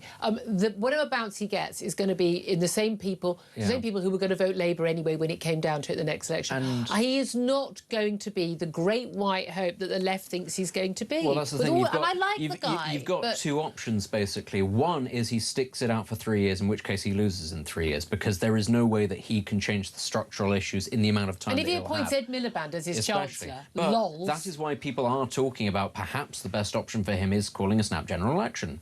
Now, you're looking sceptical right there, but he's going to lose in 3 years anyway, so he might be sat there thinking... Well, then why would you call a snap general election? Because he might get enough of a bounce now to squeak in now. I don't think that bounce is going to be big enough. You don't think that this is the bounce. He would need to be like a 15-point bounce. Yeah, sure, but this is why I'm sat here and I'm looking at a lot of the hysteria from Reform and Reform-adjacent candidates. I'm going... What's your issue? What are you scared of about Andy Burnham? He's going to lose in 3 years anyway. If it's not him, it'll be Keir Starmer for 3 years. You're happy with that. Or he bites the bullet for some reason and gives you your early general election. That's what I don't get about a lot of the histrionics from Reform. The Tories certainly not ready for a general election, but neither is Reform. Well, and their selection of their candidate, Robert Kenyon, although I'm really not bothered either way what he says he wants to do to Carol Vorderman's bottom. Carol Vorderman needs to stop putting out, you know, Instagrams that are mostly of her bottom when she exercises. I mean, Carol Vorderman, frankly, is a laughing stock in terms of her. These women who literally just put out videos of their backsides or their breasts, and then go, oh, everyone's objectifying me. No, you objectified you. That was your choice. You then live with the consequences. I'm really sorry. But, you know, the fact that they didn't vet this guy well enough in the first place, I mean, you've got to worry. You've got to worry that how are they vetting people when it comes... But that said, an awful lot of the candidates we see, you know, Labour, the Green Party's candidates in the last local elections, good grief. I mean, the number of blatant, open anti-Semites, and they just don't care. But again, this is why I say, when I look at the response by Reform to what's going on with Restore, is actually you should be feeling confident. You should be on top of this if you were going about this properly. What I fear, and what I have feared from the start with Reform, and I have said it multiple times on this show, is that it is not, in fact, a serious operation, that it is very much driven fundamentally by reactionary opposition to the mainstream parties, which is justified. But actually, we're 2 years on now, just about from the last general election. If you're still in a position where you are struggling to find good candidates, well, that's a you problem. You can't blame I don't know why anyone wants to be an MP. I keep being asked, like, by people, are you going to stand as a candidate? The Greens keep on asking you, yes. Yeah, Greens. Do you know what? Genuinely, they're the only party that has not asked me. I've been asked in the past over the years. I'm fascinated. The Scottish Nationals have asked you. Okay, that would be right, hilarious. No, of the team, you know, of the teams. I'm thinking in the World Cup right now. No, genuinely, I've always found that hilarious. You know, you on the Count Binface ticket genuinely, would be there is no party I could completely fully stand up. But I've said I will if it was Reform or it was Tories. If it was Tory coalition, which I think it will end, well, largely led by the Reform at the end of the next election, I would be a czar. I would go and be a czar until I don't want to be an MP, but I want to be a czar. That's not how how democracy works, right? You know what happens to czars. No, I would be accountable to a government minister who was elected and to a prime minister, and to deliver on things like frankly, anything of the main things that I've been talking about over the years, whether it's benefits, whether it's immigration. Alison Pearson and I are basically competing over which one we want. Were they to be given to us? No, but I'm saying, would I have the expertise? No. But I would hire people who did have the expertise, and I would have the will to drive it through. And yes, if every single civil servant at that department needs to be sacked to get it done, then that should be done. I think we go no holds barred. But I couldn't sign up to just one political party because I can't toe the line like that. Also, MP is a terrible job. I just want to get into another story. This is extraordinary. The horrific killing of Henry Novak, and we had the referral of his Vikram Dogwa, Vikram Dogwa's sentence said life, 21 years minimum. But that's been referred as being too lenient. It could have been up to sort of 25 or 30. I was not personally shocked by that sentence. I didn't think that necessarily, given where we are with sentencing these days, that was too lenient. But happy for him to come out in a box. No issue at all with that. But it's absolutely extraordinary that Gurpreet Digwa, he was the brother. He's the one who made that 9-9 ankle. We've seen that video. It's like 12 seconds, about 12 minutes long, where he's just blatantly lying. He knows for a fact that even the judge in the sentencing remarks made it clear that the mother and the brother had both lied. They had perverted the course of justice. They'd lied to the police. They prevented him getting medical treatment.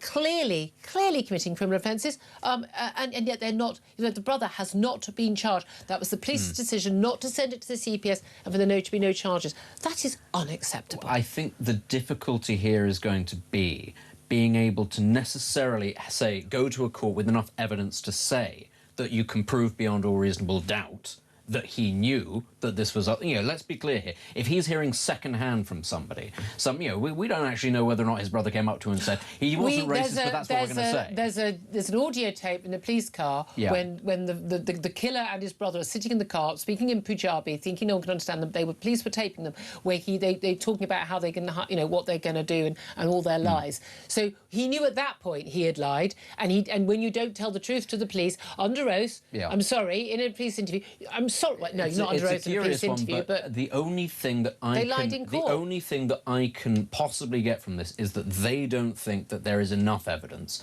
ultimately. Rubbish. You might say that. Sorry, I don't know. number of, if you look at let's look at Southport, the pressing of charges of some of the cases there and the amount of evidence they had about, they think they could get that through a jury. A load of those cases would have fallen. I'm sorry, the police are sending it to CPS. Wasn't the whole point of that they were forcing people to plead guilty? They were strong-arming them. That's a difference. No, because they were going. No, because they knew that people would count. It has to have gone to the They knew that people would. They absolutely knew that people would. This was after they've sent it. The CPS have approved those charges to go to court. The police haven't, in this case, the police have not even asked the CPS to charge. OK, in the case of Southport, we all know that there was a very clear political motivation for that, and that was to make examples of people, because if you're the state, and I don't actually care what the motivation was, you understand why the state would be saying we cannot tolerate lots and lots of people partaking in disorder. So it is a separate kind of mindset to this one. Now, do I think that he should be charged? From what I understand understand? Yes. But this is what I'm telling you will have been the reasoning, that they will have felt that there isn't enough evidence for it to be like it. And I tell you rubbish. what would be... all the evidence we know right now is enough. What would be the outcome and the outcry if he was charged, he was put on trial, and then he was found not guilty? I don't care. It only has to be a more than 50% chance. It's easily, on the evidence we have, more than a 50% chance of him being convicted. End of. Nothing to discuss. If there are any lawyers or police officers listening... a leading lawyer, Marcus Johnson of PCD Solicitors, in the quote in the Mail today, said the evidence at the trial of Henry's killer, Vikram Digwa, also suggested the brother may have committed perjury, assisted an offender and obstructed police. I'm sorry. May have. Well, may have, because he has to say that. Well, he's not. He's not facing charges right now. So I'll say, I've listened to the tape. I've watched the video. He did. This is what I'm saying. Earlier on in the show, we put out the questions about the channel, and we got experts calling in. If there's anybody who might actually have a view, a lawyer, say, or a police officer with experience, then we know a lot of police officers listen. Do that. Call in. Also, World Cup, excited tonight? Absolutely. England's first match against Croatia in our group. Absolutely. There's a chance we might win. We're going to get through the group stage. I mean, I'm saying that. There's nothing wooden in here I can touch. We're going to get through the head. We're going to get through the wooden stage. That's wooden stage. We're going to get through the wooden stage. It's all going really well. Aren't we? Yeah, we are. I think we are. I don't think we're going to win. Because basically, if you could, I could get the teams through the group stage. There are so many rubbish teams in this tournament. Imagine now if we don't get through. That's going to be really embarrassing for Thomas Tuchel. He will. Well, he's leaving anyway. It doesn't matter. But no, I think we'll get through the group stage. Obviously, I'm an Englishman. I can't sit here and say we're going to win the World Cup. We're going to lose valiantly, and this is all I can do to try and therefore force the fates to give us something. I can live with us losing valiantly. I just need it to be valiantly. To France? I need it to be... Or Argentina? They're the favourites. Don't. 11:28's time. Going to take a quick break. Going to get to your calls. Lots of you calling in on the Prime Minister, on Andy Byrne, and on just what's going on in the Channel and our defences. Give us a call 0344 499 1000. I promise I'm going to read out the Makerfield candidates very soon. This is Talk.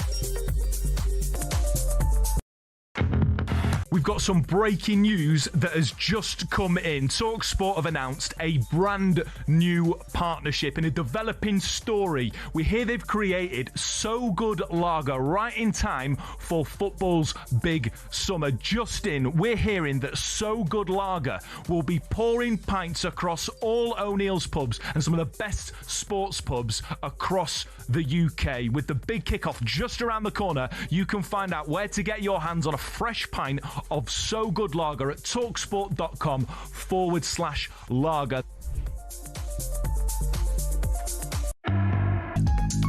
On DAB+, on YouTube, on your mobile, and on your side. This is Talk.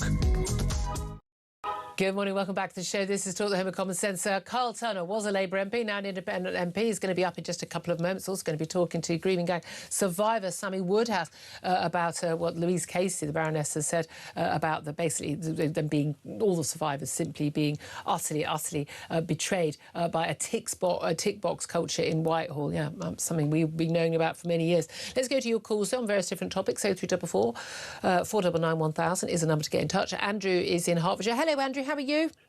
Really good. I hope you're well. Always good. Yeah, this Russian situation, you said, they can't do it. Unfortunately, Julia, they can. They killed the Skripals. They killed that poor man at the Arsenal football ground. We are in a very exposed place. We need to go to Ukraine. We need to partner with them, and we need to adopt the drone technology. Oh, absolutely. Listen, And then we have to adopt Donald Trump's position, build, baby, build. We need to build the Royal Navy back to where it was aggressively. and we need to say to people, immigrants that arrive here illegally, they get £49 a week. Yep. You are, because you're a bedwetter, you're getting £49 a week, and that's the end of it. That's the end of it. Yeah. And I know a doctor that does those assessments, and they get given the money when they walk through the door. Because if they don't give it to them, they clear out, and then they have to shut the practice down. Yeah. So if you're on it, it's 15 of you go, and you're in for 2 minutes. They say it's all done, and you're out. Yeah. Oh, yeah. Absolutely. And it's terrific. But that's it. To beat Russia, adopt the drones, invest in Ukraine, and then just build boats. Can I say, you'll like this. This is interesting. That retired British couple, this is Jane and Alan Kelvey, who were on the boat that was had the warning shots fired at. They have now, in the last couple of moments, accused the Ministry of Defence of, quote, trying to shut the story down. They said that British authorities want to downplay the incident for fear it was inflammatory, and they simply don't accept that this was just sort of, run-of-the-mill. They're saying that they say the MOD are trying to close the story down now, saying it was foggy and they were shooting flares up. It's rubbish. The MOD are saying they got us on the radio, our radio. We were right next to it. It didn't come on our radio. It wasn't a problem of fog. We could see him clearly, this boat. He could see us clearly. We didn't see any flares at all. They normally go bang and you see them. We distinctly heard the gunshot fire. That acts as a great deterrent. Look, they're being really clear. The MOD is trying to shut this story down, and it's actually not a story to be shut down. Yeah, the thing is, Julia, is the most amazing thing is those people are about to be arrested, and Harmer will prosecute them for infringing the Russian captain's human rights. No, they're not. But I appreciate the joke. Andrew, thank you for that. Daniel's on the line. He's in Epsom. Good morning to you, Daniel. All right, Julia. All right, Benedict. All right. Oh, Benedict got a mention. He's happy there. Oh, I'm just looking at the kind of Labour leadership contest, and sort of I'm listening to Burnham speaking, and then you've got Streeton coming out, and I do sort of look at the news. It's in the news every day, and I kind of think, like, what's the point of it all? Well, I think what I mean, there's a good question. Answers on a postcard, everybody. I just think when they interview them, they should say, right, we've got some major issues in Britain, haven't we? Yes, we have. Right, so are you going to leave the ECHR, Andy? No, I'm not. Oh, are you going to spend the money to get on top of policing and law and order because it's out of control? No. I haven't really got the money. Oh, are you going to get a grip of welfare? No, because I'm stymied by the same backbenchers that Starmer Sally, is. it's not going to make a difference. Yeah, so what? I'm just asking, what is the point? If the next person, whoever it is, like bring in Jeff Bezos, right? If you're stymied at every turn and you haven't got any money and you're not willing to get rid of net zero or get on top of immigration, right? What is the actual point? Why won't a journalist just say to them, what's the point in you? Well, I say this, and I write columns about this stuff. Unfortunately, these people who I've known for many years, some of them, might see them at various Westminster events in the next few weeks, but, this summer season, but won't come on the show because they're all frit. But there we are. Daniel, thank you for that.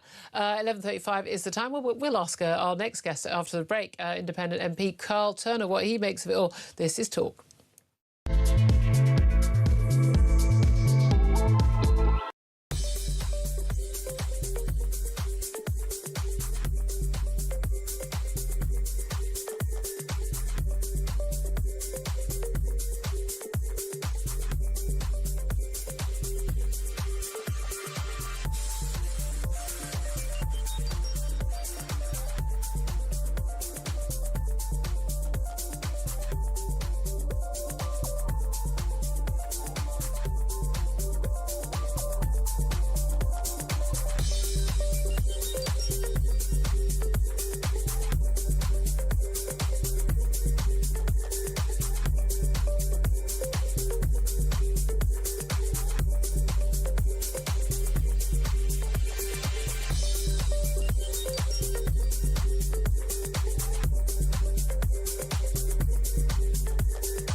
Across the UK, on DAB+, on YouTube, on your mobile, and on your side.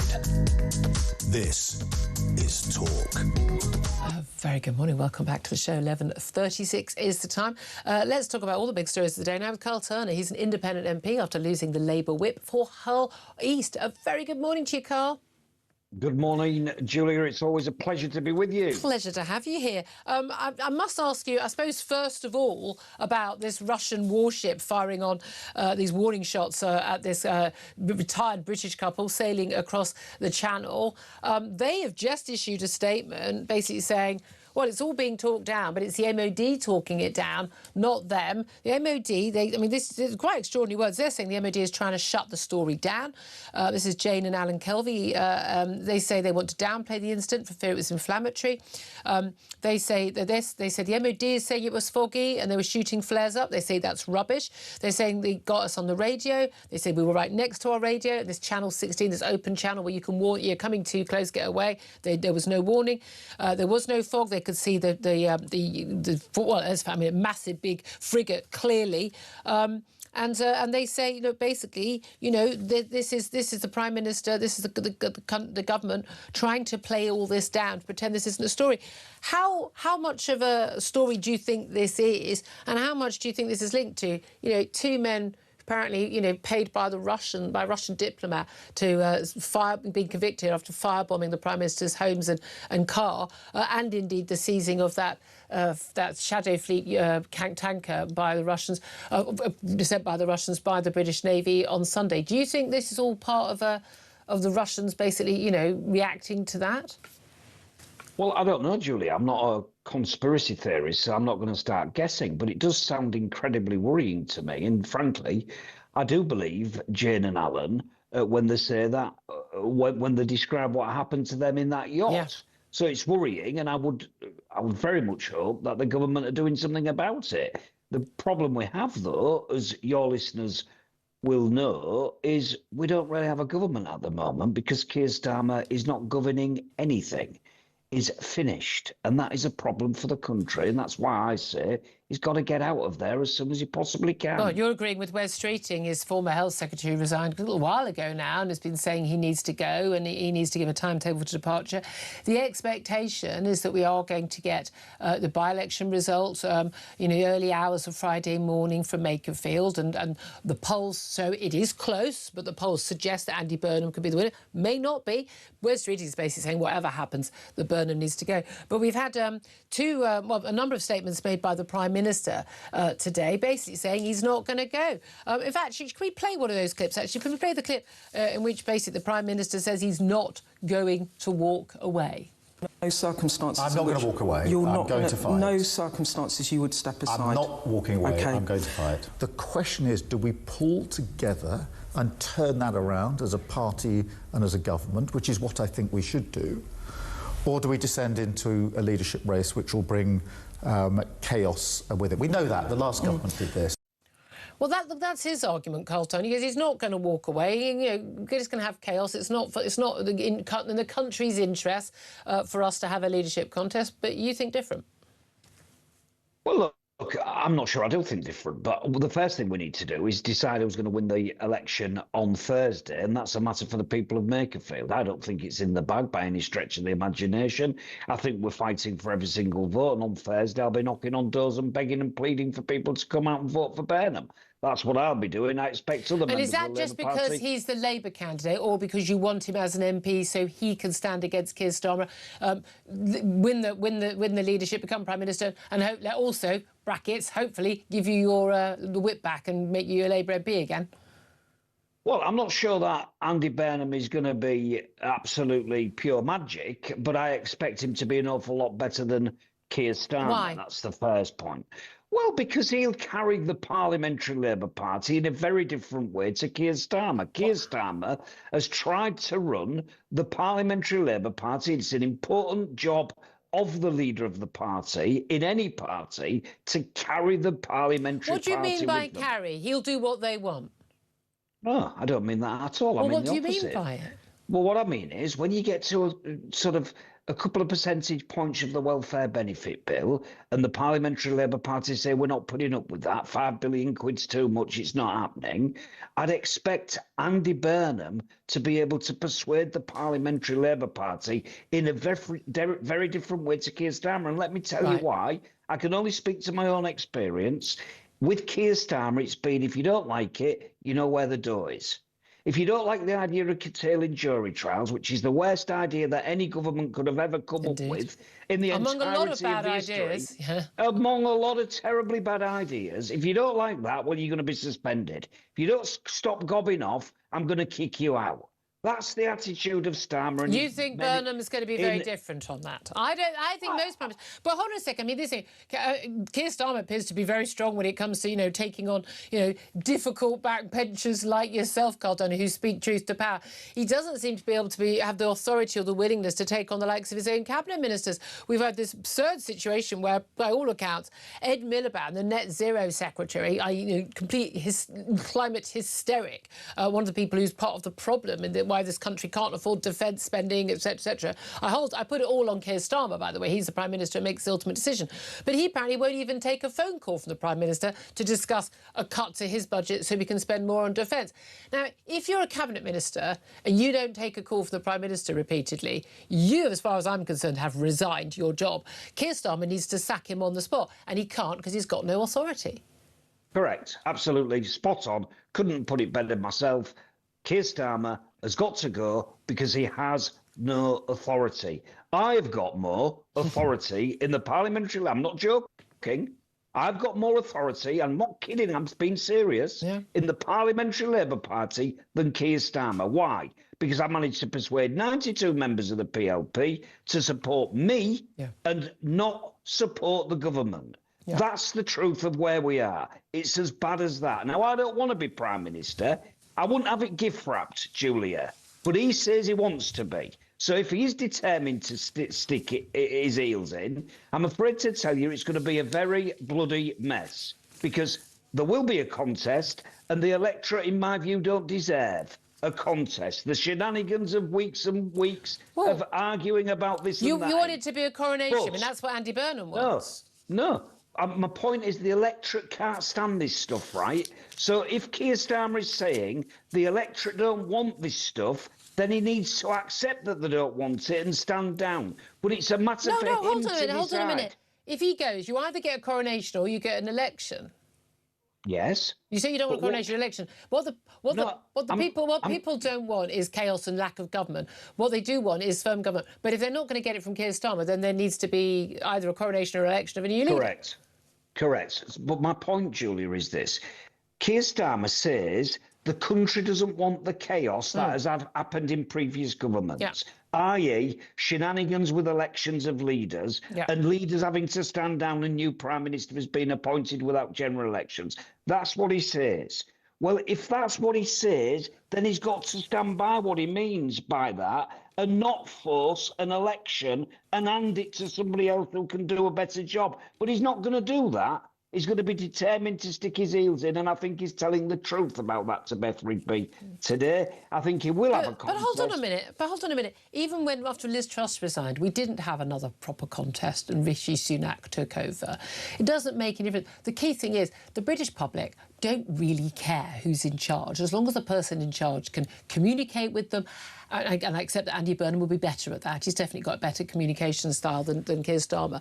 But crucially, they want somebody who can run the country well. There is no evidence that any of the contenders, and certainly leading contender Andy Burnham, will be any better at running the country. He doesn't think there should be massive cuts to benefits. He's not committing to find the money from cutting net zero and other things to get the defence spending, to make our country more safe. There's no evidence at all that he will actually deliver on the stuff that will actually make a difference to ordinary people's lives. I think, Julia, it makes a big difference when the party in Parliament supports the leader. And I think Burnham will get that They'll only support the leader if he does what they want, like carrying on increasing benefits. Look at these stats. I mean, listen, more than 500,000 people are claiming benefits, disability benefits, PIP, personal independence payments. 500,000 people just for anxiety disorders. just for anxiety disorders now. It's up by more than 30,000 from just a year ago, OK? It's going up every single day. I mean, tens and hundreds every day.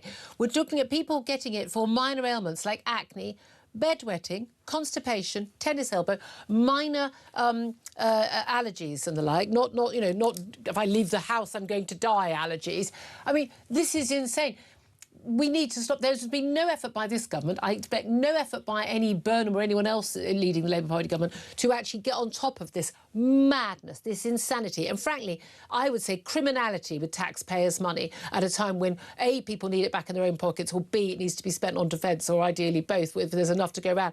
But there's no evidence that any of the possible contenders are going to take action to deal with that. Well, I think if the leader, the potential new leader, Andy Burnham, or Wes Streeting for that matter, are the leader of the Labour Party, they'd go about managing the party in a very different way to Kira. And I think that's where it starts. You can manage the Labour Party as much as you want. Labour MPs are not going to vote for those cuts. They think that the best achievement, we spoke to Al Carnes yesterday, thinks the best achievement of this government is scrapping the two-child benefit cap. By the way, a policy which Labour voters don't like. There's a Labour argument to be made, Julia, for the welfare benefit stuff, right? The clue is in the name. We are the Labour Party. We exist as the political wing of the trade union and labour movement. Working people. That's what we're there. We're supposed to represent people who get up in the morning and go to graft. But you don't. We're not supposed to be the party for those languishing on benefits. But let me just talk to you about the benefits bill. Very briefly. Very briefly, it's about 340 billion. Right, per year. 177 billion is state pension. Yeah. So what do? Do you look at the triple lock? Well, I don't think you should, frankly, because I think if you've grafted all your life, you should be entitled to get a decent benefit when you retire because you paid into the pot. Whether we can afford it or not. What I do say, though, is people who've never had a job, like a kid I met the other day in my constituency surgery, 28 years of age, on the benefits as a result of depression and anxiety. Yeah. Now, I'm sympathetic to mental health. I've been in a mental health hospital. I had a breakdown. So I'm sympathetic. But at 28 years of age, when you've never had a job... On the scrap heap, absolutely. And that's what we've got to do with people, I'm with you on that. Thank you for your time. I just don't believe any of the contenders are going to do that. Carl Tanner, I so appreciate you joining us. I'm way out of time. Independent MP lost the Labour whip over standing up to answer this government. Benedict Spence, quick response to that. No, he's absolutely right. Actually, you can't have a situation where the party of the working man is propping up people to not work. It just doesn't work. Living next door, by the way, to the people who are going out to work every day. I'm going to have to read the Makerfield candidates now. Sorry, put the kettle on and listen as quick as you can. The candidates are Jake Austin, Liberal Democrats, Count Binface Party, Andy Burnham, the Labour Party, Dan Clark, the Libertarian Party, John Dyer, Independent, Ed Gemmell, Climate Party, Paul Gould, Independent, Alan Howling, Lord Hope, the official Monster Ravy Looney Party, Robert Kenyon, Reform UK, Robert Pownall, Protect the Wild, Rebecca Shepherd, Restore Britain, Sarah Wakefield, Green Party, Peter Ward, Rejoin EU, Michael Winstanley, the Conservative Party. Done. We're going to take a quick break. Up next, we're going to be talking to one of the incredibly brave activists and survivors of the Rotherham child sex grooming scandal, Sammy Woodhouse. We're going to talk to her about why Louise Casey is basically saying grooming gang victims are being failed by Whitehall box ticking. That's up next. This is Talk.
We've got some breaking news that has just come in. TalkSport have announced a brand new partnership in a developing story. We hear they've created So Good Lager right in time for football's big summer. Just in, we're hearing that So Good Lager will be pouring pints across all O'Neill's pubs and some of the best sports pubs across the UK. With the big kickoff just around the corner, you can find out where to get your hands on a fresh pint of So Good Lager at talksport.com/lager.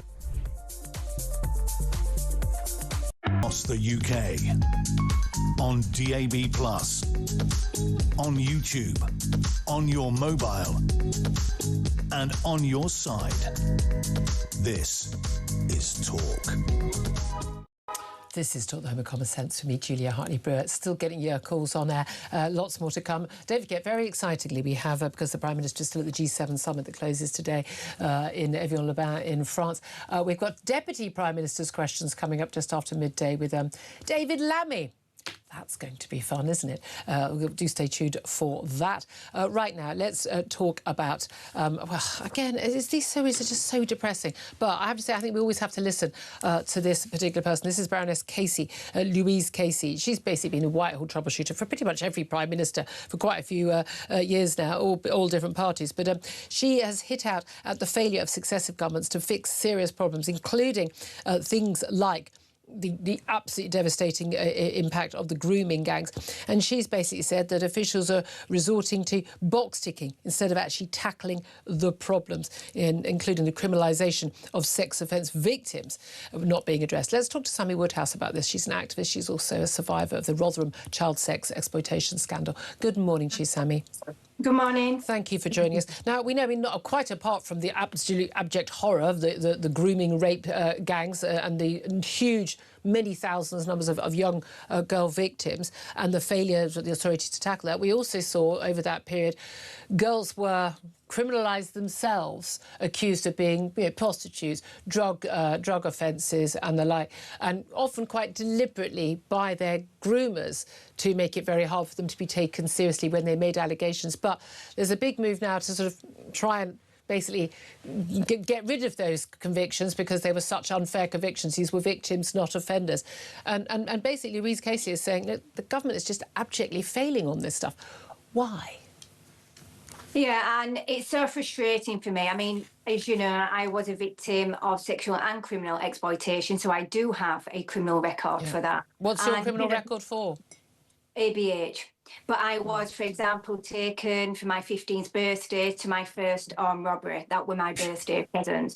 So children, and this isn't just happening to girls, this is happening to girls and boys all across the country. Yeah.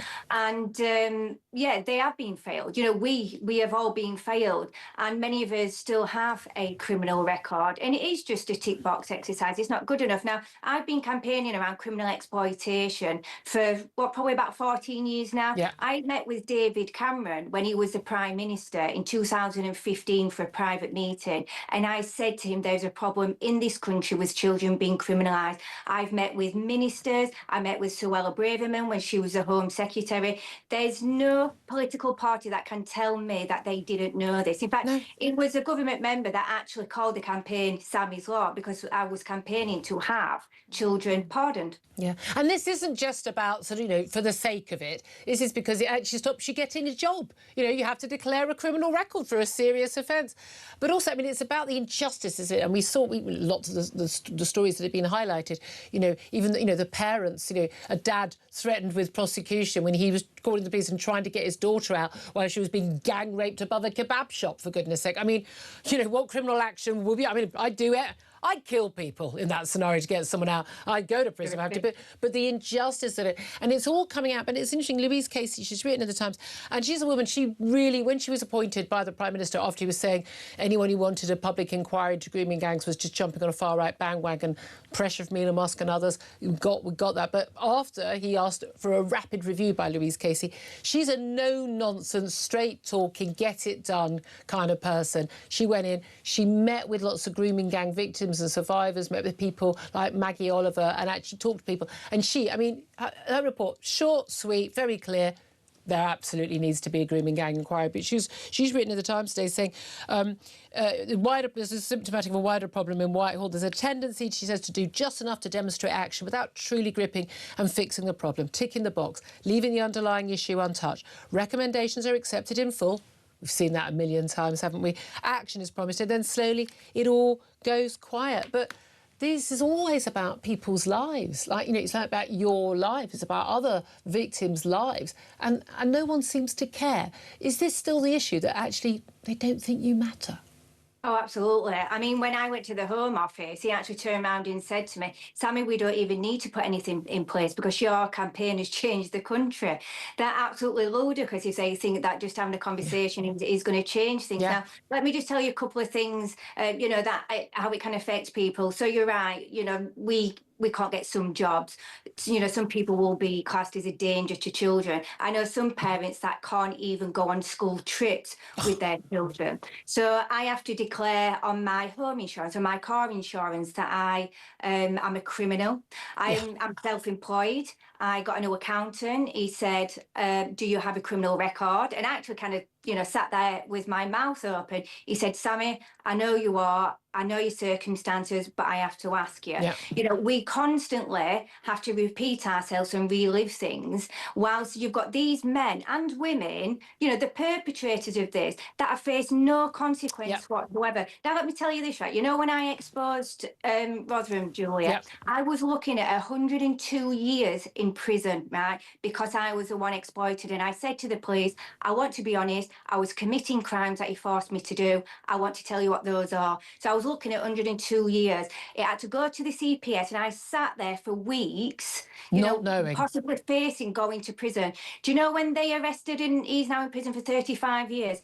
Not one of those is for criminal exploitation. And when I said to the police, why aren't you charging for that? He said, Sammy, we don't need to because we've got that many offences against him. No, but they do need to. Saving full time. Exactly. But also, I mean, it was really interesting. We've had discussions often about, the sentences people get. What amazes me, especially these grooming gang guys, when they do finally get convicted, it runs all their sentences for all these many rapes of many girls and exploitation and horrible abuse. It's concurrent, not consecutive. In America, they end up with like 250 years. Here, they get like 14 years, and they're out in half that time, in even less.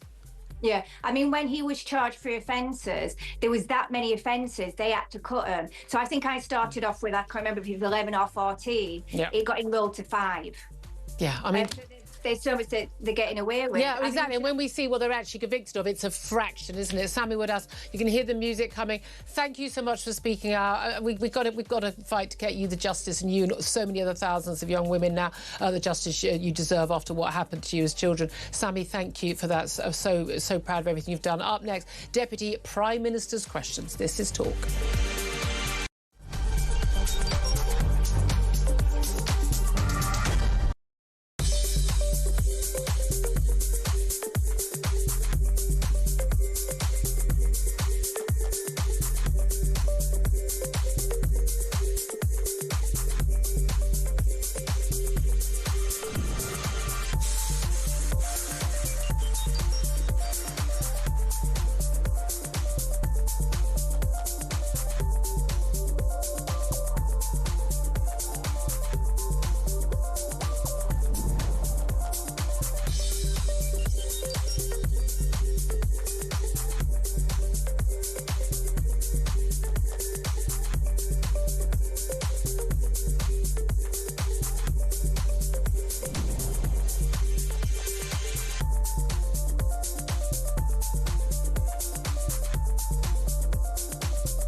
across the UK, on DAB+, on YouTube, on your mobile, and on your side.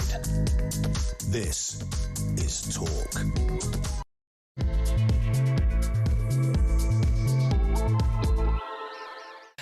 Good afternoon. Welcome back to the show. 2 minutes past midday. This is Talk. We are the home of common sense. I'm Julia Hartley-Brewer, whether you're listening on DAB+ radio, smart speaker, watching on YouTube. Great to have your company. Benedict Spence is also still with me, Conservative commentator.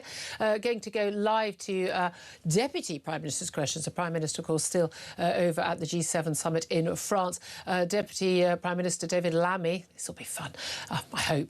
He's going to be facing 6 questions from Claire Coutinho. She's the Shadow Energy Secretary. She's a pretty sharp cook, isn't she? You may notice if you are watching on YouTube that pretty much all the MPs in Parliament today are wearing large white roses. These are in tribute to Jo Cox, the Labour MP who was, of course, horrifically murdered by a far-right activist back not exactly 10 years ago today. So if you're wondering what those white roses are, that is why they are wearing them.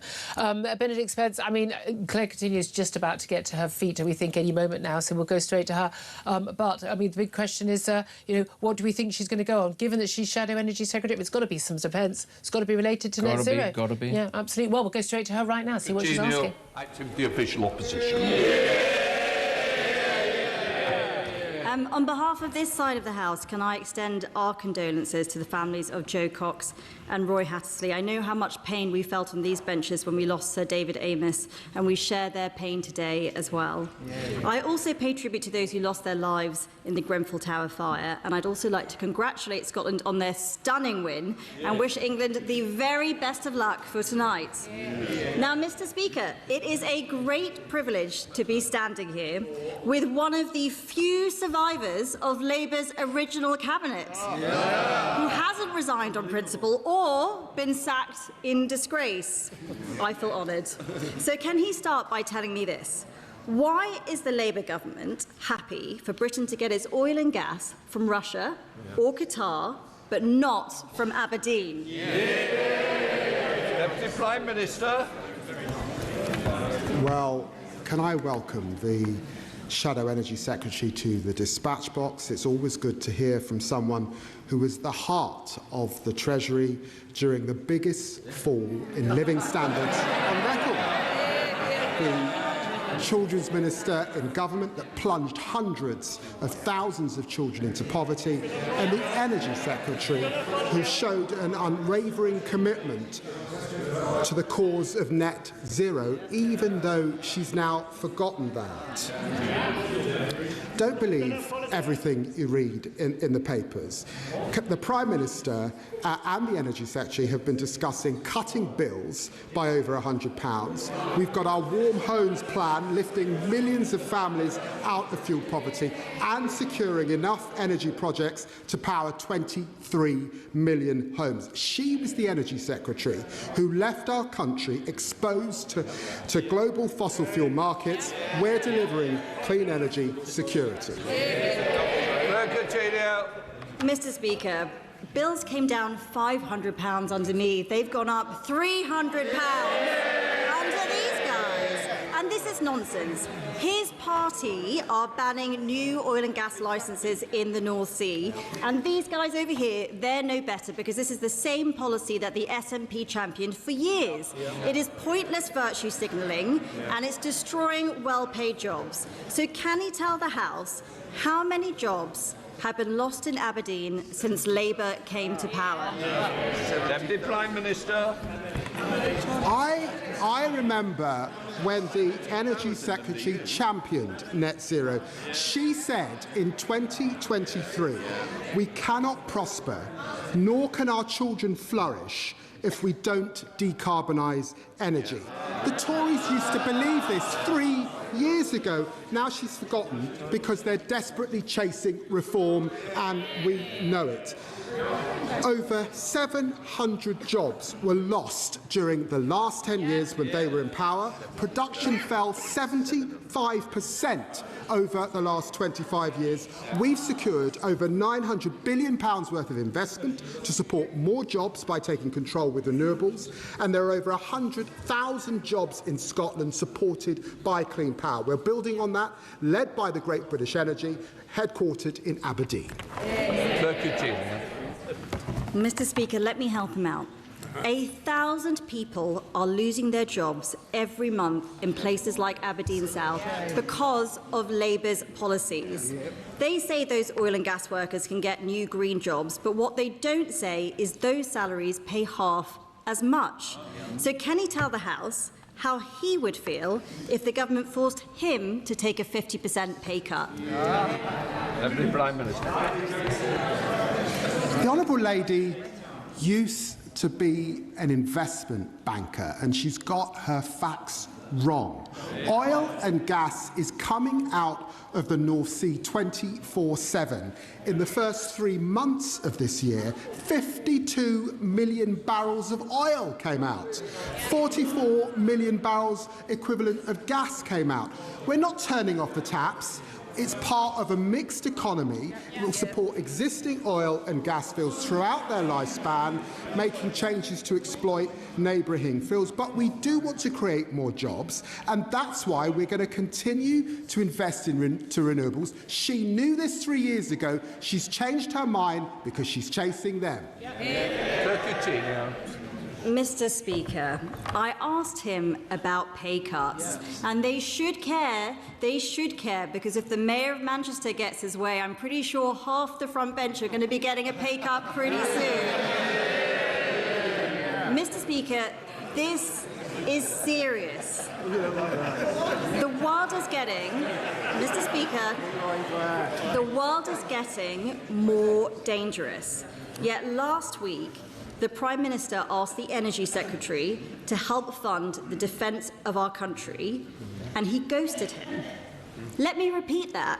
The Energy Secretary refused to meet the Prime Minister on a matter of national security. Why hasn't he been sacked? Prime Minister. Stop reading the papers, I'd say to the Honourable Lady. I certainly don't like papers. Mr. Speaker, when the Defence Investment Plan is published, it will set out, this is important, it will set out how every government department is contributing to defence, including the Energy Department. We will always put national security first. The party opposite still don't get it. Families worried about their bills going up because of a war in the Middle East, that her leader said she'd jump into feet first. If everything's so hunky-dory, why did half his defence team quit last week? Mr. Speaker, they won't find the money to keep our country safe, so let's go through some of the things they can find the money for. Millions of pounds to build solar farms in the Congo, tens of millions of pounds on an experiment to dim the sun, and they are turning down £25 billion in tax revenue from the North Sea to please their out-of-control Energy Secretary. Does he really think that any of that is more important than defending our country? Deputy Prime Minister. We've said that more spending on defence is our #1 priority in this spending review and the next spending review. But she wants to talk about resignations. Let's just remind ourselves. The Tory Defence Secretary that resigned in the last government, remember for Stone, who was sacked for breaching national security. The Tory Defence Secretary, Michael Fallon, who resigned over sexual harassment. The Tory Defence Secretary who admitted hollowing out the armed force services for 14 years, that was Ben Wallace. We've got a Prime Minister securing jobs and investment in the G7. We've got a Chancellor raising the minimum wage. We've got an Education Secretary cutting costs for childcare, and we've got an Energy Secretary cutting energy bills by over £100. We're proud of that record. If everything is fine, why is he here? Let's face it, this is, he wasn't here last week, was he? Let's face it, this is a government on life support. And what's their grand plan now? They want to, let me get this straight, they want to make the job-destroying Energy Secretary Chancellor. They want to bring back the former Transport Secretary who resigned for nicking phones. They want to replace him with the former Deputy Prime Minister who resigned for dodging taxes. These are all pointless distractions. So here's a better idea. Why don't they cut welfare, fund defence, make energy cheap, and back the North Sea? Deputy Prime Minister. It's thin gruel. It's very thin gruel, Mr. Speaker. I'm here like she is because I'm standing in for the Prime Minister and the leader of my party. I'm proud to serve this Prime Minister. I'm proud of what this Labour government is delivering. More rights for working people, the biggest upgrade to workers' rights in a generation, the biggest boost to defence spending since the Cold War, and lifting more children out of poverty in a single term than any British government in history. The party opposite can make all the noise they want. They don't want to talk about the economy because it's growing. They don't want to talk about the NHS because waiting lists are falling, and they don't want to talk about immigration because they lost control of our borders and net migration is down under us 82%. They had their chance, they blew it. We're building a stronger, fairer Britain. Well, those are the first exchanges of Prime Minister's questions there after tributes paid by both David Lammy, the Deputy Prime Minister, and Claire Coutinho, the Shadow Energy Secretary, standing in for Kemi Badenoch. Of course, tributes paid to the MP Jo Cox, who was murdered 10 years ago, actually 10 years ago yesterday, but the tributes paid today, but also to Roy Hattersley, the former Labour Deputy Prime Minister and Deputy Leader, who also died this week at the age of 93. White roses being worn by all sides of Parliament, very large white roses, all in tribute to Jo Cox. Benedict Spence is here to discuss what happened at Ping Piz. I'm a big fan of Claire Coutinho. She's a sharp cookie. I mean, we basically had her whole resume, didn't we, from David Lammy? Yes. You know, she was at the Treasury. She was an investment banker. You know, she's a clever cookie.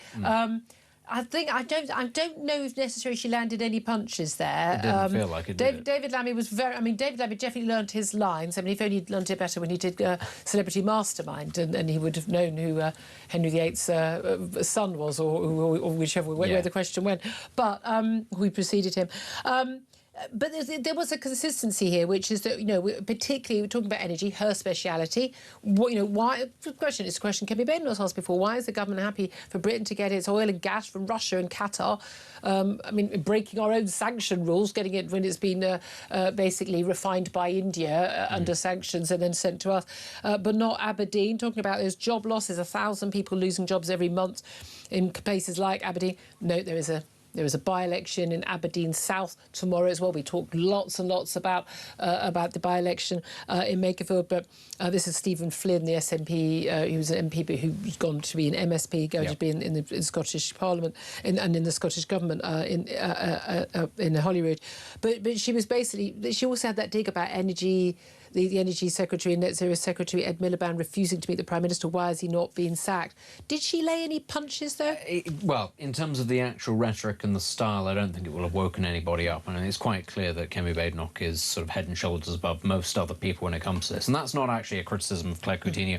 Kemi Badenoch practices for this sort of thing. You know, being good at the rhetoric is one of the reasons why she stands out. Claire Coutinho is good on policy, broadly speaking. We know that she's a very reliable performer.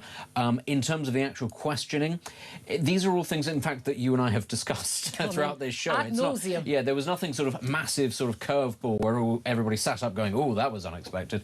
But no, these are, I think, fairly straightforward questions that everybody can see the government has to answer, doesn't really have an answer for. It sticks to, as you say, it's tried and tested lines. But it is worth carrying on. You have to keep on making the point. You have to keep on chipping away. And this is what happens during election campaigns when we're all paying attention.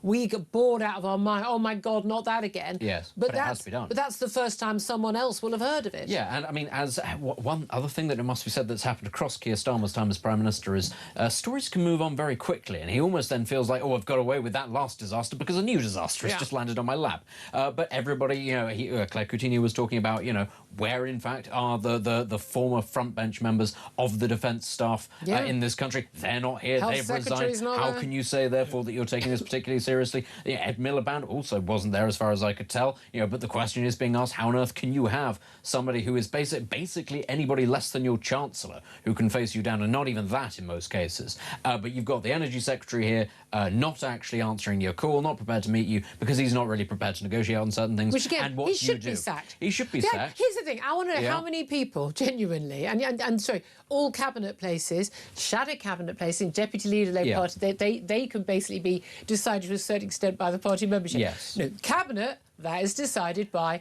only the Prime Minister.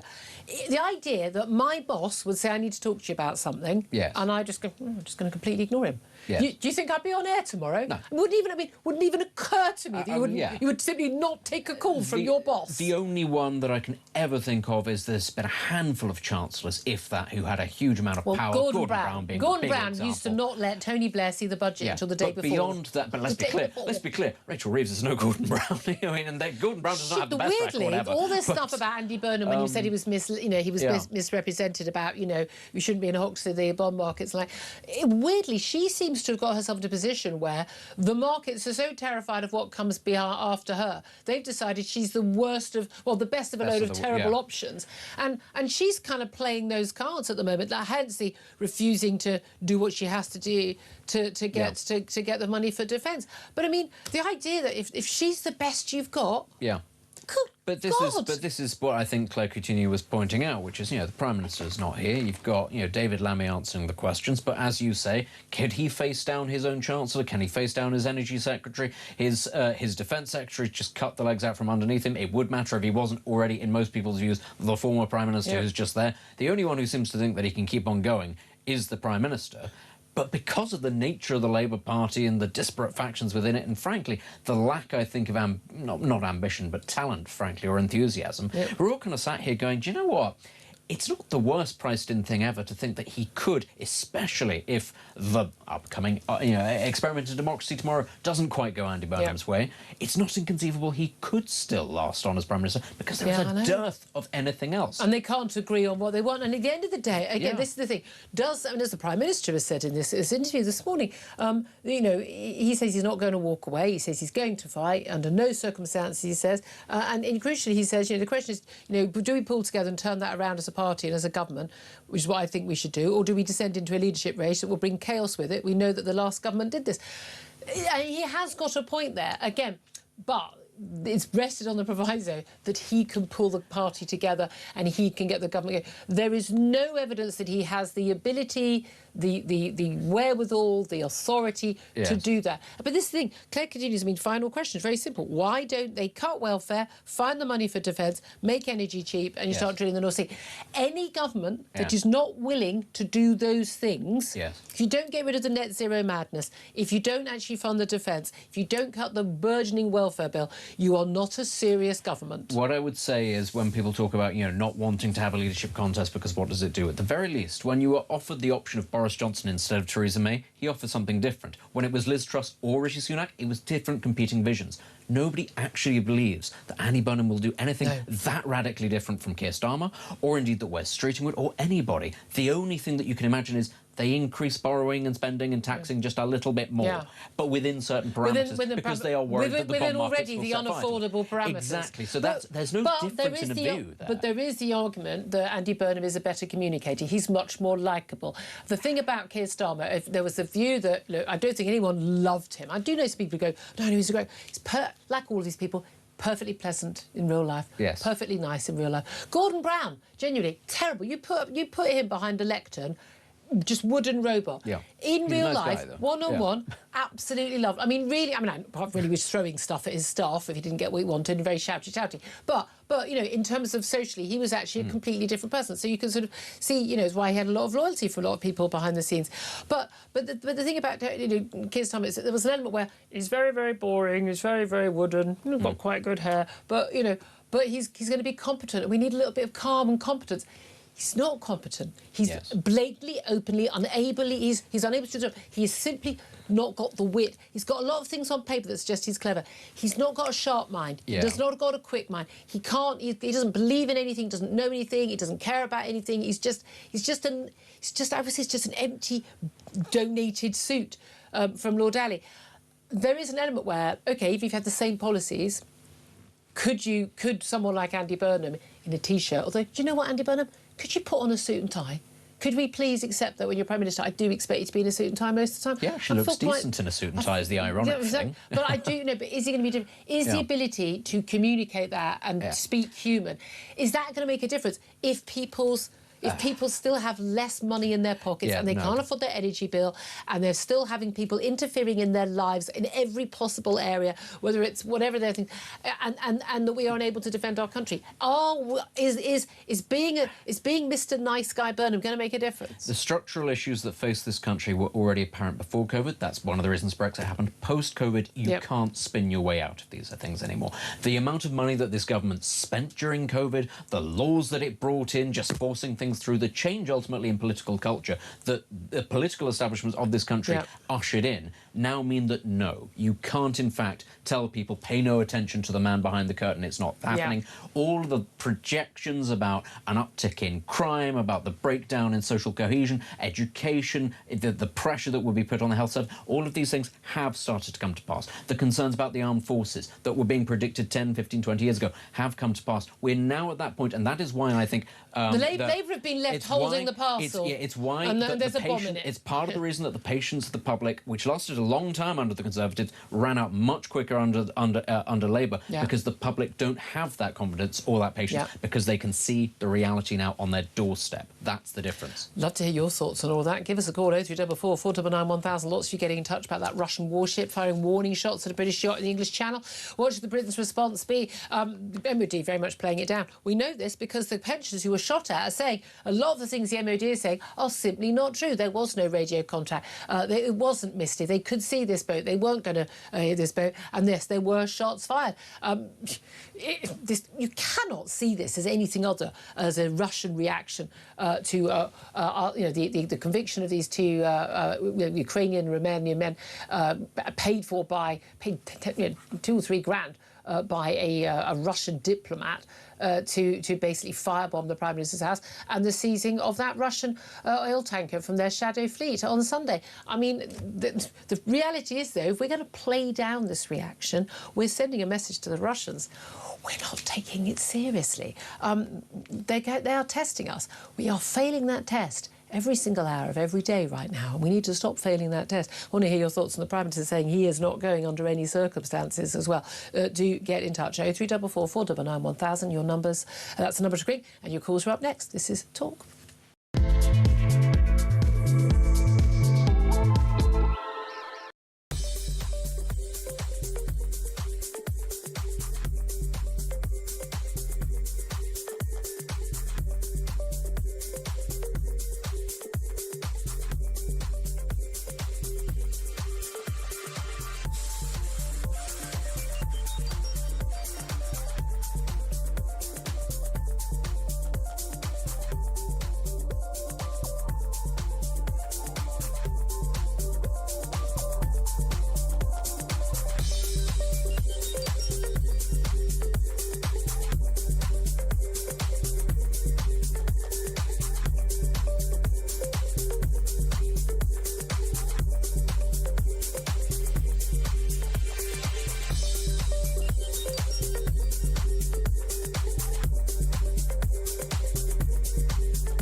We've got some breaking news that has just come in. TalkSport have announced a brand new partnership in a developing story. We hear they've created So Good Lager right in time for football's big summer. Just in, we're hearing that So Good Lager will be pouring pints across all O'Neill's pubs and some of the best sports pubs across the UK, with the big kickoff just around the corner.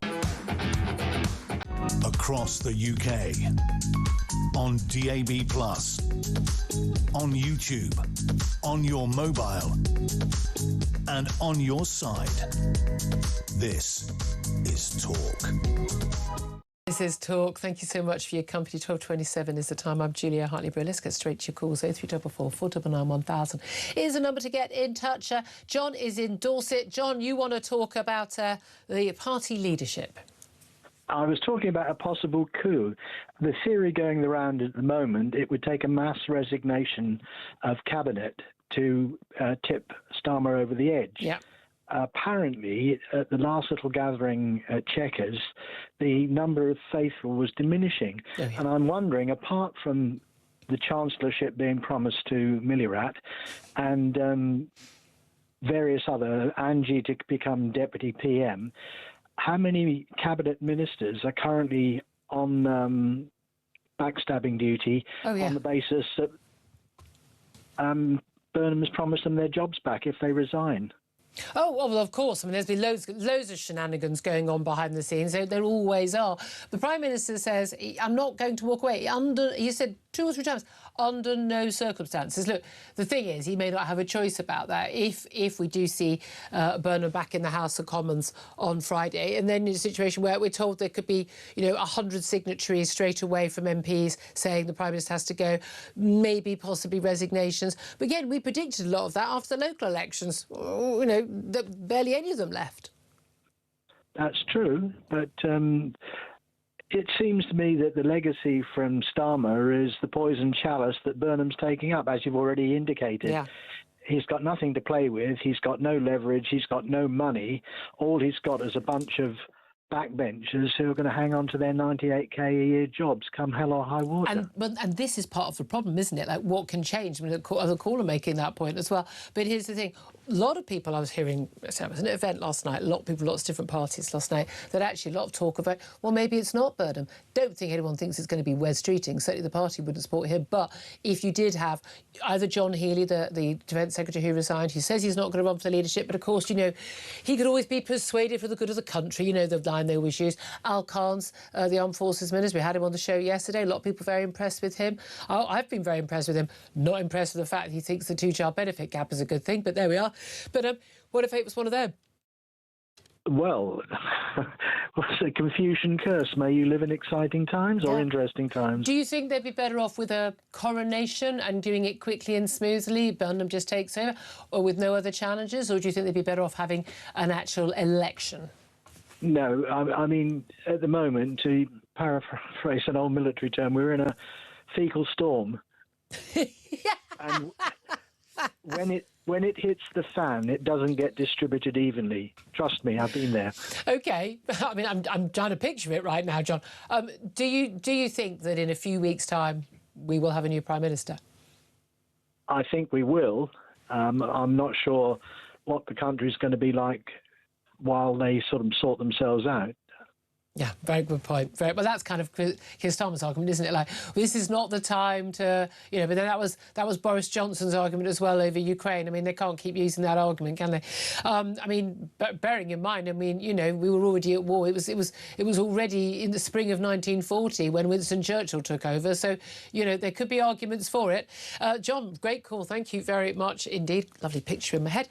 Chris is in Hereford. Chris, you want to talk about, and again, this is very much related to all of this madness of this ballooning welfare bill, and I mean the utter madness of the fact that we've now got more than 500,000 people claiming PIP, these personal independence payments, just for anxiety, and it's anxiety included over things like, bedwetting.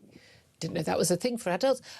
Acne, and having allergies that aren't life-threatening. I mean, tennis elbow, I kid you not, is included in this. Well, yes. Good afternoon, Julia. How are you? Afternoon, my darling.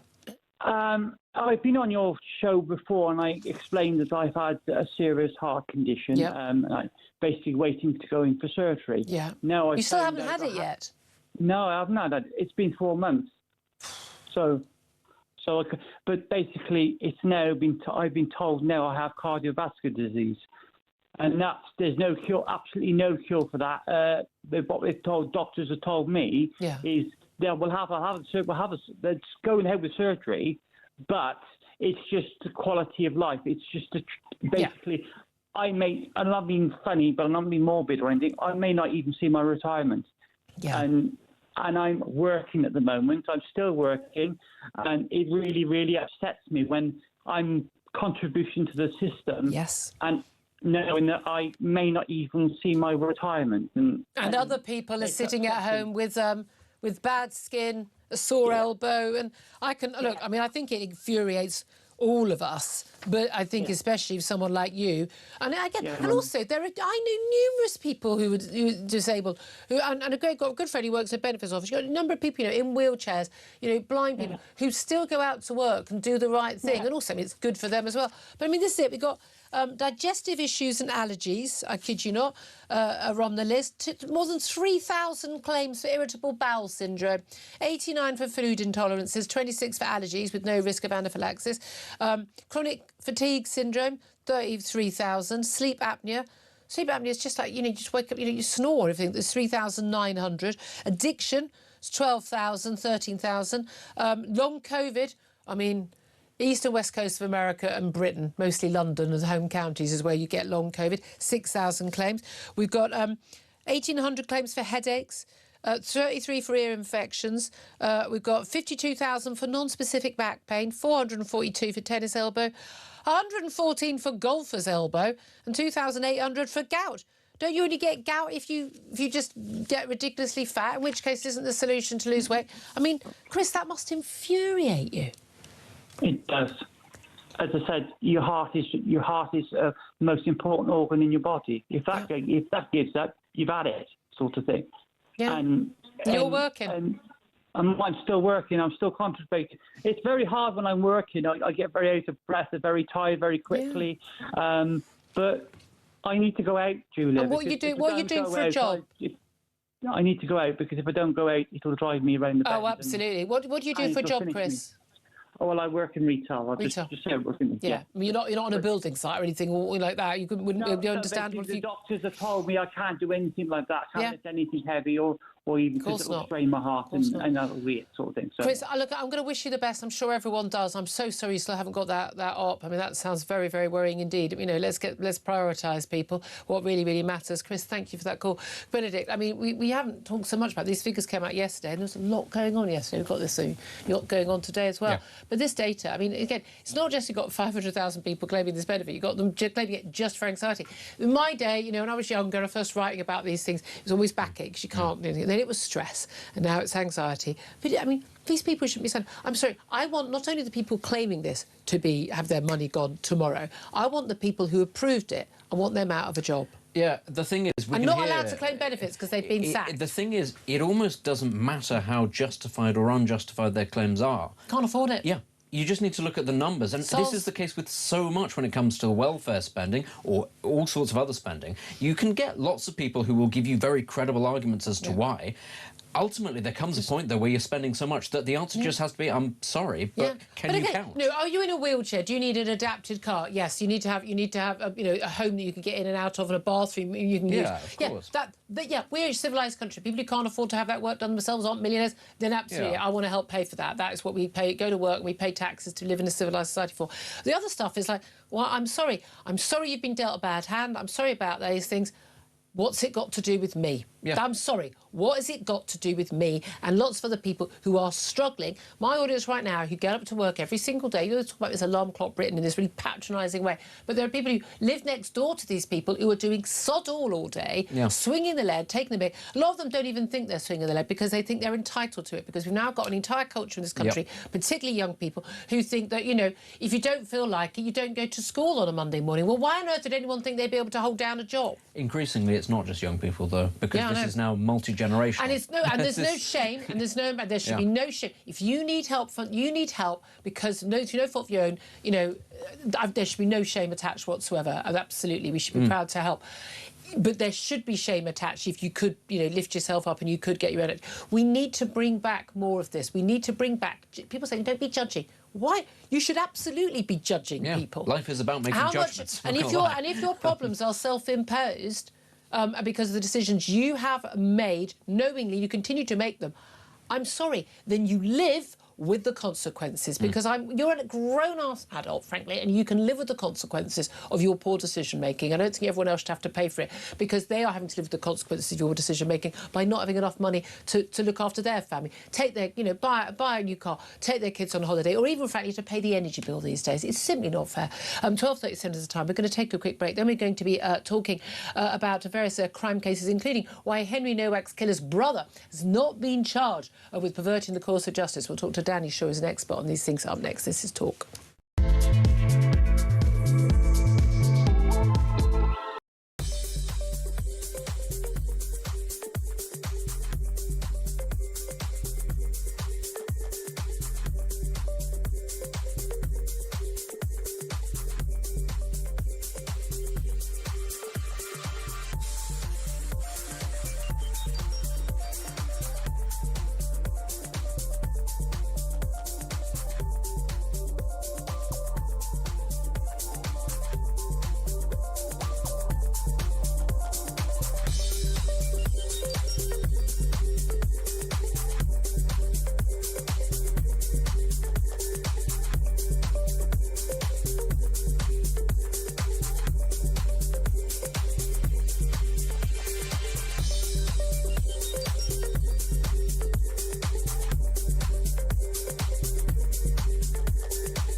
Across the UK, on DAB+, on YouTube, on your mobile, and on your side. This is Talk. Good afternoon, welcome back to the show. Coming up in just a couple of moments here on Talk, we are going to be talking about the World Cup. England finally get to kick off their World Cup campaign with the match starting at 9 o'clock tonight. We'll be talking to Talk Sports World Cup reporter Max Scott about that live in the studio. First up, though, let's talk about a couple of cases very much in the news, criminal cases, with Danny Shaw, who's a policing, crime and justice commentator. Good afternoon to you, Danny. Afternoon, Julia. Hi. Two stories. I mean, both of them, I think, really upsetting people. One of them, of course, the fury of the decision not to bring charges against the brother of Henry Nowak's killer after we heard the 999 call. We've seen what's happened in court. After he basically helped his brother by lying to the police about Henry Nowak having been racist towards them and attacked his brother. This, of course, is Gurpreet Digwa.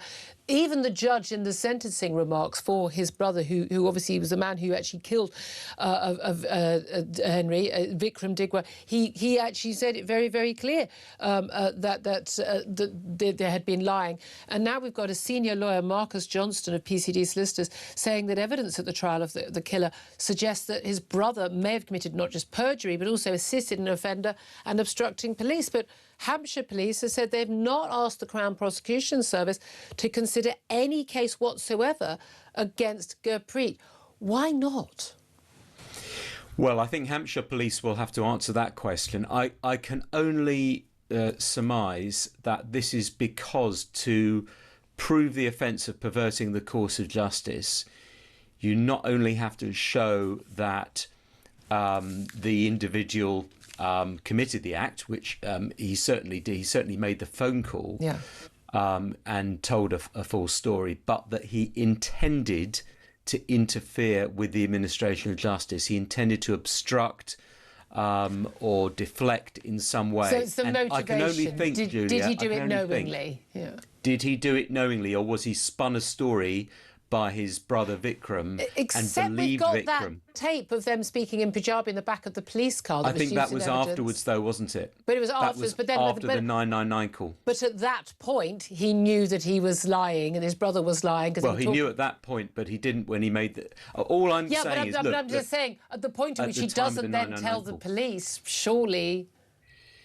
Yeah, look, I want to say two things. Firstly, I wasn't at the trial, and I don't have the reasoning of the police. But what I think is probably they felt that it's a bar too high to prove that at the time he made the call, he knew that it wasn't the truth. That's what I can think. The other thing I should say is that Gurpreet Digwa has been charged with additional offences, weapons offences relating to, I think, the day after.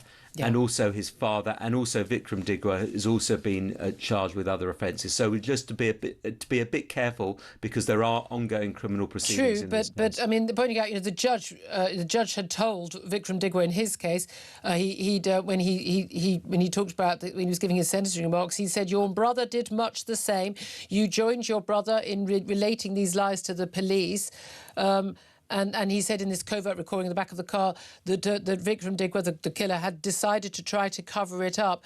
And he and this lawyer, Marcus Johnson, has said if Gurpreet was the only other party, it follows he was also covering up what happened. I mean, I think a lot of people just feel like, again, this is the two-tier policing we see where we're just again and again we've got a situation where... I don't think it is, Julia. I mean, Vikram Digwa's been prosecuted, charged and convicted of murder. His sentence is now being referred to the Court of Appeal to see if it's unduly lenient. But he's been charged with extra offences. Gurpreet's also been charged with weapons offences, as has the father. A decision's been made not to prosecute him for perverting the course of justice. There may be some good reasons for that. It may have been a marginal decision. I'm not in the head of Hampshire Police. I don't think it's an example of two-tier policing or two-tier justice. Well, I accept all of those points. However, we've seen the cases and other cases where people, for instance, social media, that people are being charged, they're referring it to CPS, they're approving the charges, and yet when there's, you would think well below a 50% chance of getting a conviction, but they're still going ahead with them. So I think a lot of people will see it very differently. We haven't got much time, so let's talk about another case. And I know you will have been, look, anyone normal would have been as horrified as we were about the horrific death of little baby Preston Davy, just 13 months old. He's been put up for adoption. Very sadly, his mother had actually been convicted and sentenced behind bars. His sister had been adopted by the grandmother, who wasn't able at that time to take the brother, but wanted them to wait. But given to this gay couple who adopted him, by all accounts, they simply wanted the child simply to abuse. Can't go into the detail because I try and keep this stuff out of my head, because it is so that what happened to this child is so beyond horrific. They've both been convicted over his death on Monday. But there's been a real concern that there was a failure to act on safeguarding concerns for fear of causing offence. This is what Laura Trott, the Shadow Education Secretary, is claiming. She's saying that Oldham Council's equality policies meant that staff failed to properly scrutinise the same-sex couple before the baby died, because he constantly was taken to hospital. He was not looking in good health. He'd been a happy, healthy baby, and then he wasn't after just a few weeks with this couple. And that actually, if they'd been treated the same way, as really, any other couple would have been seen, but because they were gay, they wanted to be PC, they didn't want to be accused of homophobia, they didn't scrutinise this adoption strongly enough, and this baby could have been alive. Do you think that's possible?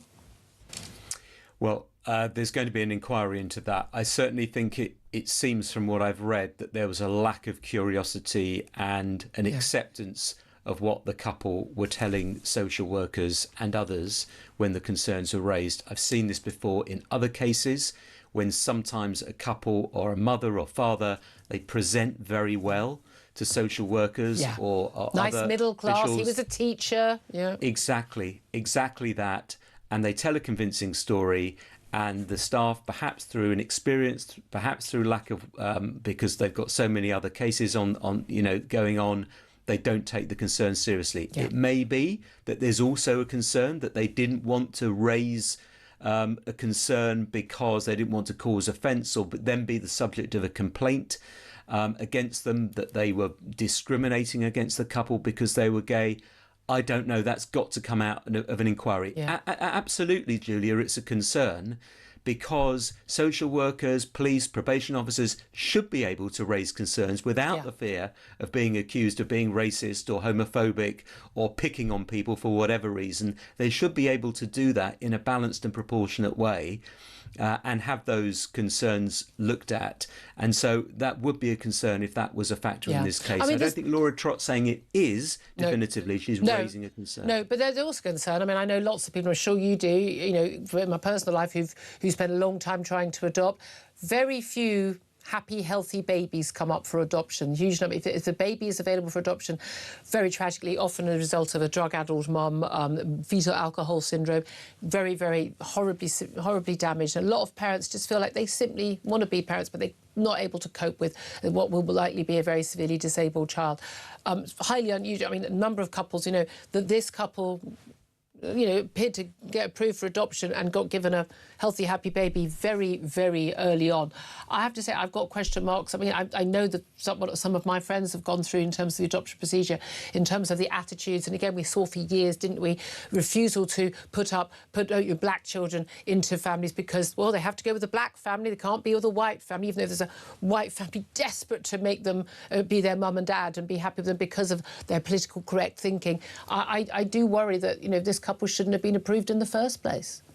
Well, I mean, some serious questions have to be raised about that because my understanding of the adoption process is that it's really rigorous. It takes a long time and it's very difficult to be approved. Yeah. So there are absolutely some... I mean, that is, to me, is the biggest failing in this. How were this couple approved in the first place? Absolutely. Given what happened to the baby. So that's where I think the focus should be initially. But let's not forget, two people were responsible for this case, and it was that couple. But, we've got people who positions of authority to try and keep these children safe for a reason. If they're not going to do their job properly, well, we need to know what's happening. Danny Shaw, always so good to talk to you. Thank you very much. Policing, crime and justice commentator. Benedict Spence. I mean, the case certainly of Preston Davey just shivers down you. The revulsion at this. I constantly have to remind myself that there's a very good reason why my moral position is we shouldn't give our state the right to put people to death because of cases like, say, Andy Malkinson.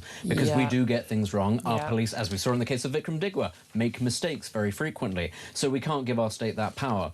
And then you look at the details of this case, and we aren't, as you say, going to read them out because they are just appalling. And you are just filled with rage. And you're sat there thinking, well, what benefit is there for life for these people? What redemption can there be? There can't. No. There can't be anything too stringent for them. No, honestly. absolutely. Listen, let's cheer things up. We're going to take a quick break, and then we are going to be talking to TalkSport's reporter Max Scott about England's chances in the World Cup. Our first match kicks off in this World Cup campaign tonight at 9 o'clock. We're doing better than Scotland. Their kick-off being, 2 a.m. Their first match. But what are our chances? We'll find out from Max up next. Stay tuned.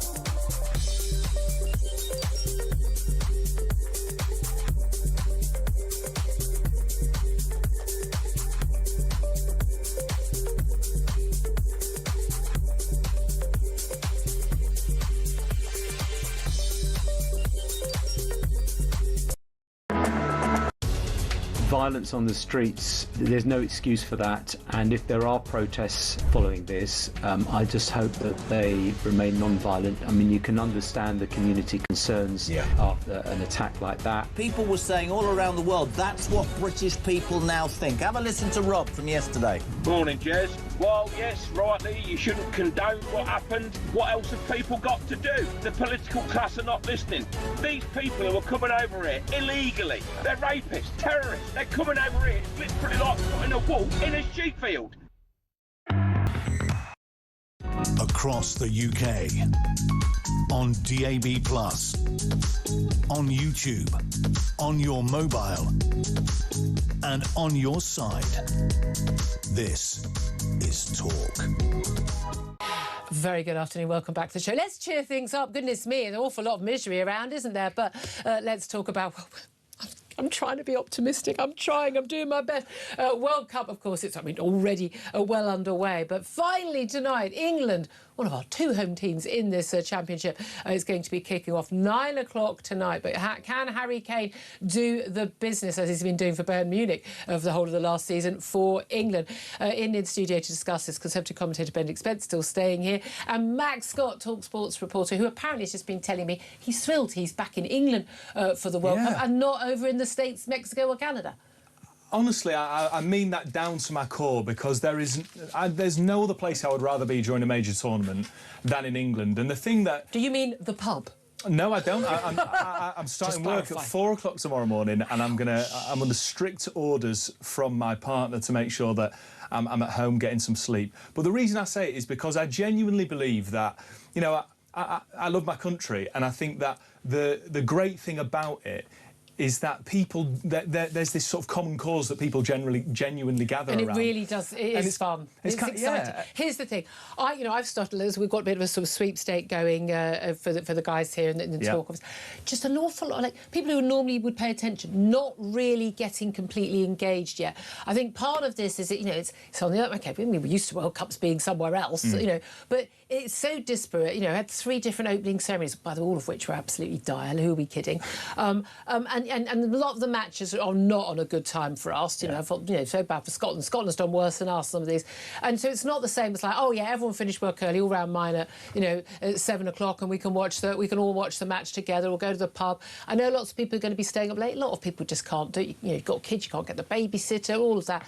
That it's been hard to sort of people get in it. Do you think the excitement is really going to start now, when we actually get both home teams having actually played a ball? I don't doubt it. And do you know what, Julia? I think that the games that happened last night and in the early hours of this morning really lit the touch paper, really got people going. Yeah. You've got some good matches. You've got Lionel Messi scoring a hat-trick, his first World Cup hat-trick. He's now the joint top all-time World Cup goal scorer alongside the great Miroslav Klose. Yeah. He scores a hat-trick. Quickly followed by a brace from Kylian Mbappe, who at the age of 27 is just 1 goal behind Messi in the all-time World Cup list. And then Erling Haaland in Norway's first World Cup since 1998. Erling Haaland's first World Cup of his career, announces himself with a brace. And so that gets the football juices flowing, because these familiar names that you want to perform did. Yeah. And it also paves the way for, you mentioned him, Captain Harry Kane, who has had a magnificent season in Germany, winning the League Cup double, scoring 58 goals that in all competitions. That man can't walk on. He genuinely, you wouldn't even let him walk past a football pitch. He has to score. It's like in his blood. Yeah. Without a doubt. He's a machine. Now, the criticism for Harry Kane has been in previous tournaments that he's come in overcooked. The amount of football played, particularly when he was at Spurs in this country, there's too much football there. Spurs too reliant on Kane, and he'd come into tournaments particularly with back problems. Thankfully, I mean, this connection between England and Germany is incredible. We've got a world-class manager, and Bayern Munich have wrapped him in cotton wool. They had a 2-week break in the winter, and he himself, and Harry Kane is the least braggadocious character, and that's what I love about him. Is he genuinely? Because he does just seem to be like a genuine, just really good bloke. He's just a normal, lovely bloke. But even he is saying, I'm coming in, feeling the best, in my best form, and that fills me with a bit of confidence. So the match tonight is against Croatia, arguably our hardest match in this group. I mean, by the way, how many groups are there? About 5,000? I mean, how many teams are in this World Cup? There's 48 teams. This is the trouble, because it's supposed to be, technically it's the World Cup final, but it's not the final, is it? Because it's not been whittled down as much as it should have. So there are lots of quite, you know, we've got, you know, random team in Cape Verde. I mean, come on, who are we kidding? That said, there have been a few surprise results from some of the smaller teams. Give your prediction for tonight, then. England are going to win 2-0. They're going to score very, a very goal. forceful there. Yeah, I've been thinking about it a lot, Julia. This is my life and my career, so I'm saying a goal in the first 15 minutes. Take that, guys. We're going to hold it against him tomorrow. I'm going to say an early goal to settle the nerves. We're playing against a Croatia team who, yes, broke hearts in 2018 in that World Cup semi-final. Yeah. But sent us home. Their talismanic leader, Modric, is 40. Now, you know, he's going to be a bit like Yoda on the pitch. I was going to say, you're calling 40-year-olds old. Well, she says a 58-year-old, bit offended. To captain a nation in a World Cup, he's a little bit on the older side. Yeah. And I just sort of think we should be able to, energy-wise, do some damage in the first 15 minutes, and then I think there'll be a period of lull, and then England will score in the last 15 2-0. Got to ask Benedict Spence. He's sitting there listening to all of this. You are a massive football fan, big Liverpool fan. You watched all the match. What do you reckon? I mean, I think England are going to win tonight. I think they'll get out of the group. I don't think they're going to win the World Cup. I think England have got a decent team. He's available for christenings, bat mitzvahs and weddings as well. I think France are just too good. France are just too good. And the thing about France is because most of the French team is, in fact, the Paris Saint-Germain team, and they don't have to play very well in the season because they're playing in France. This is why they've won two. This is why they've won 2 Champions Leagues on the bounce, because they can rest 3 of the best forwards in the world throughout the league still campaign. Have a top team. And Barcola is a reserve for PSG. He was fantastic the other day. They're just. Get him I just on think they're too. Oh no, he does know his stuff. We don't normally encourage him like this, Max, but he does know his stuff.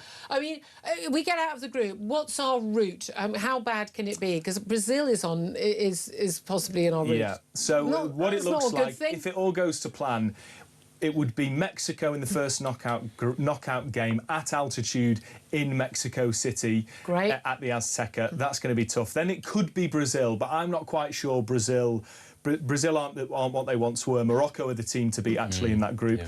But then it's a France semi-final. And that is where we've come unstuck a couple of times in recent years. As Benedict rightly describes them, they are a top world-class outfit. They're my favourites. But Thomas Tuchel has just got something about him. He's a winner. He's a winner. I mean, I know he's not British. I would like us to only have British managers, but he's a Champions League winner. He's taken it to the absolute top, and apparently he is going to be singing the national anthem. Well, I've read that he said he would do it in the final, or if England win. And look, what I love about Tuchel is he's a self-professed Anglophile. He loves British film, British humour, British football, and so, look, we need the best in class. I agree. I'd love if England could produce a world-class manager. Yeah. Sadly, that isn't the case, and that's a question for the FA. For the time being, Tuchel will have to do. I hate to tell you, Max, we've so enjoyed this conversation. We're going to be dragging you back in. I hope that's great. all right. No, I'm looking forward to it, Julia. Or if you're not available, all summer, isn't it? Just get Benedict in. Yeah, Benedict in. He knows his stuff too. I mean, I never want to get too hopeful. I just never want to get too, because everyone always feels, it's. I mean, look, I'm old enough to remember when it was 30 years of hurt, and it's now 60 years of hurt. I mean, look, to be fair, we've had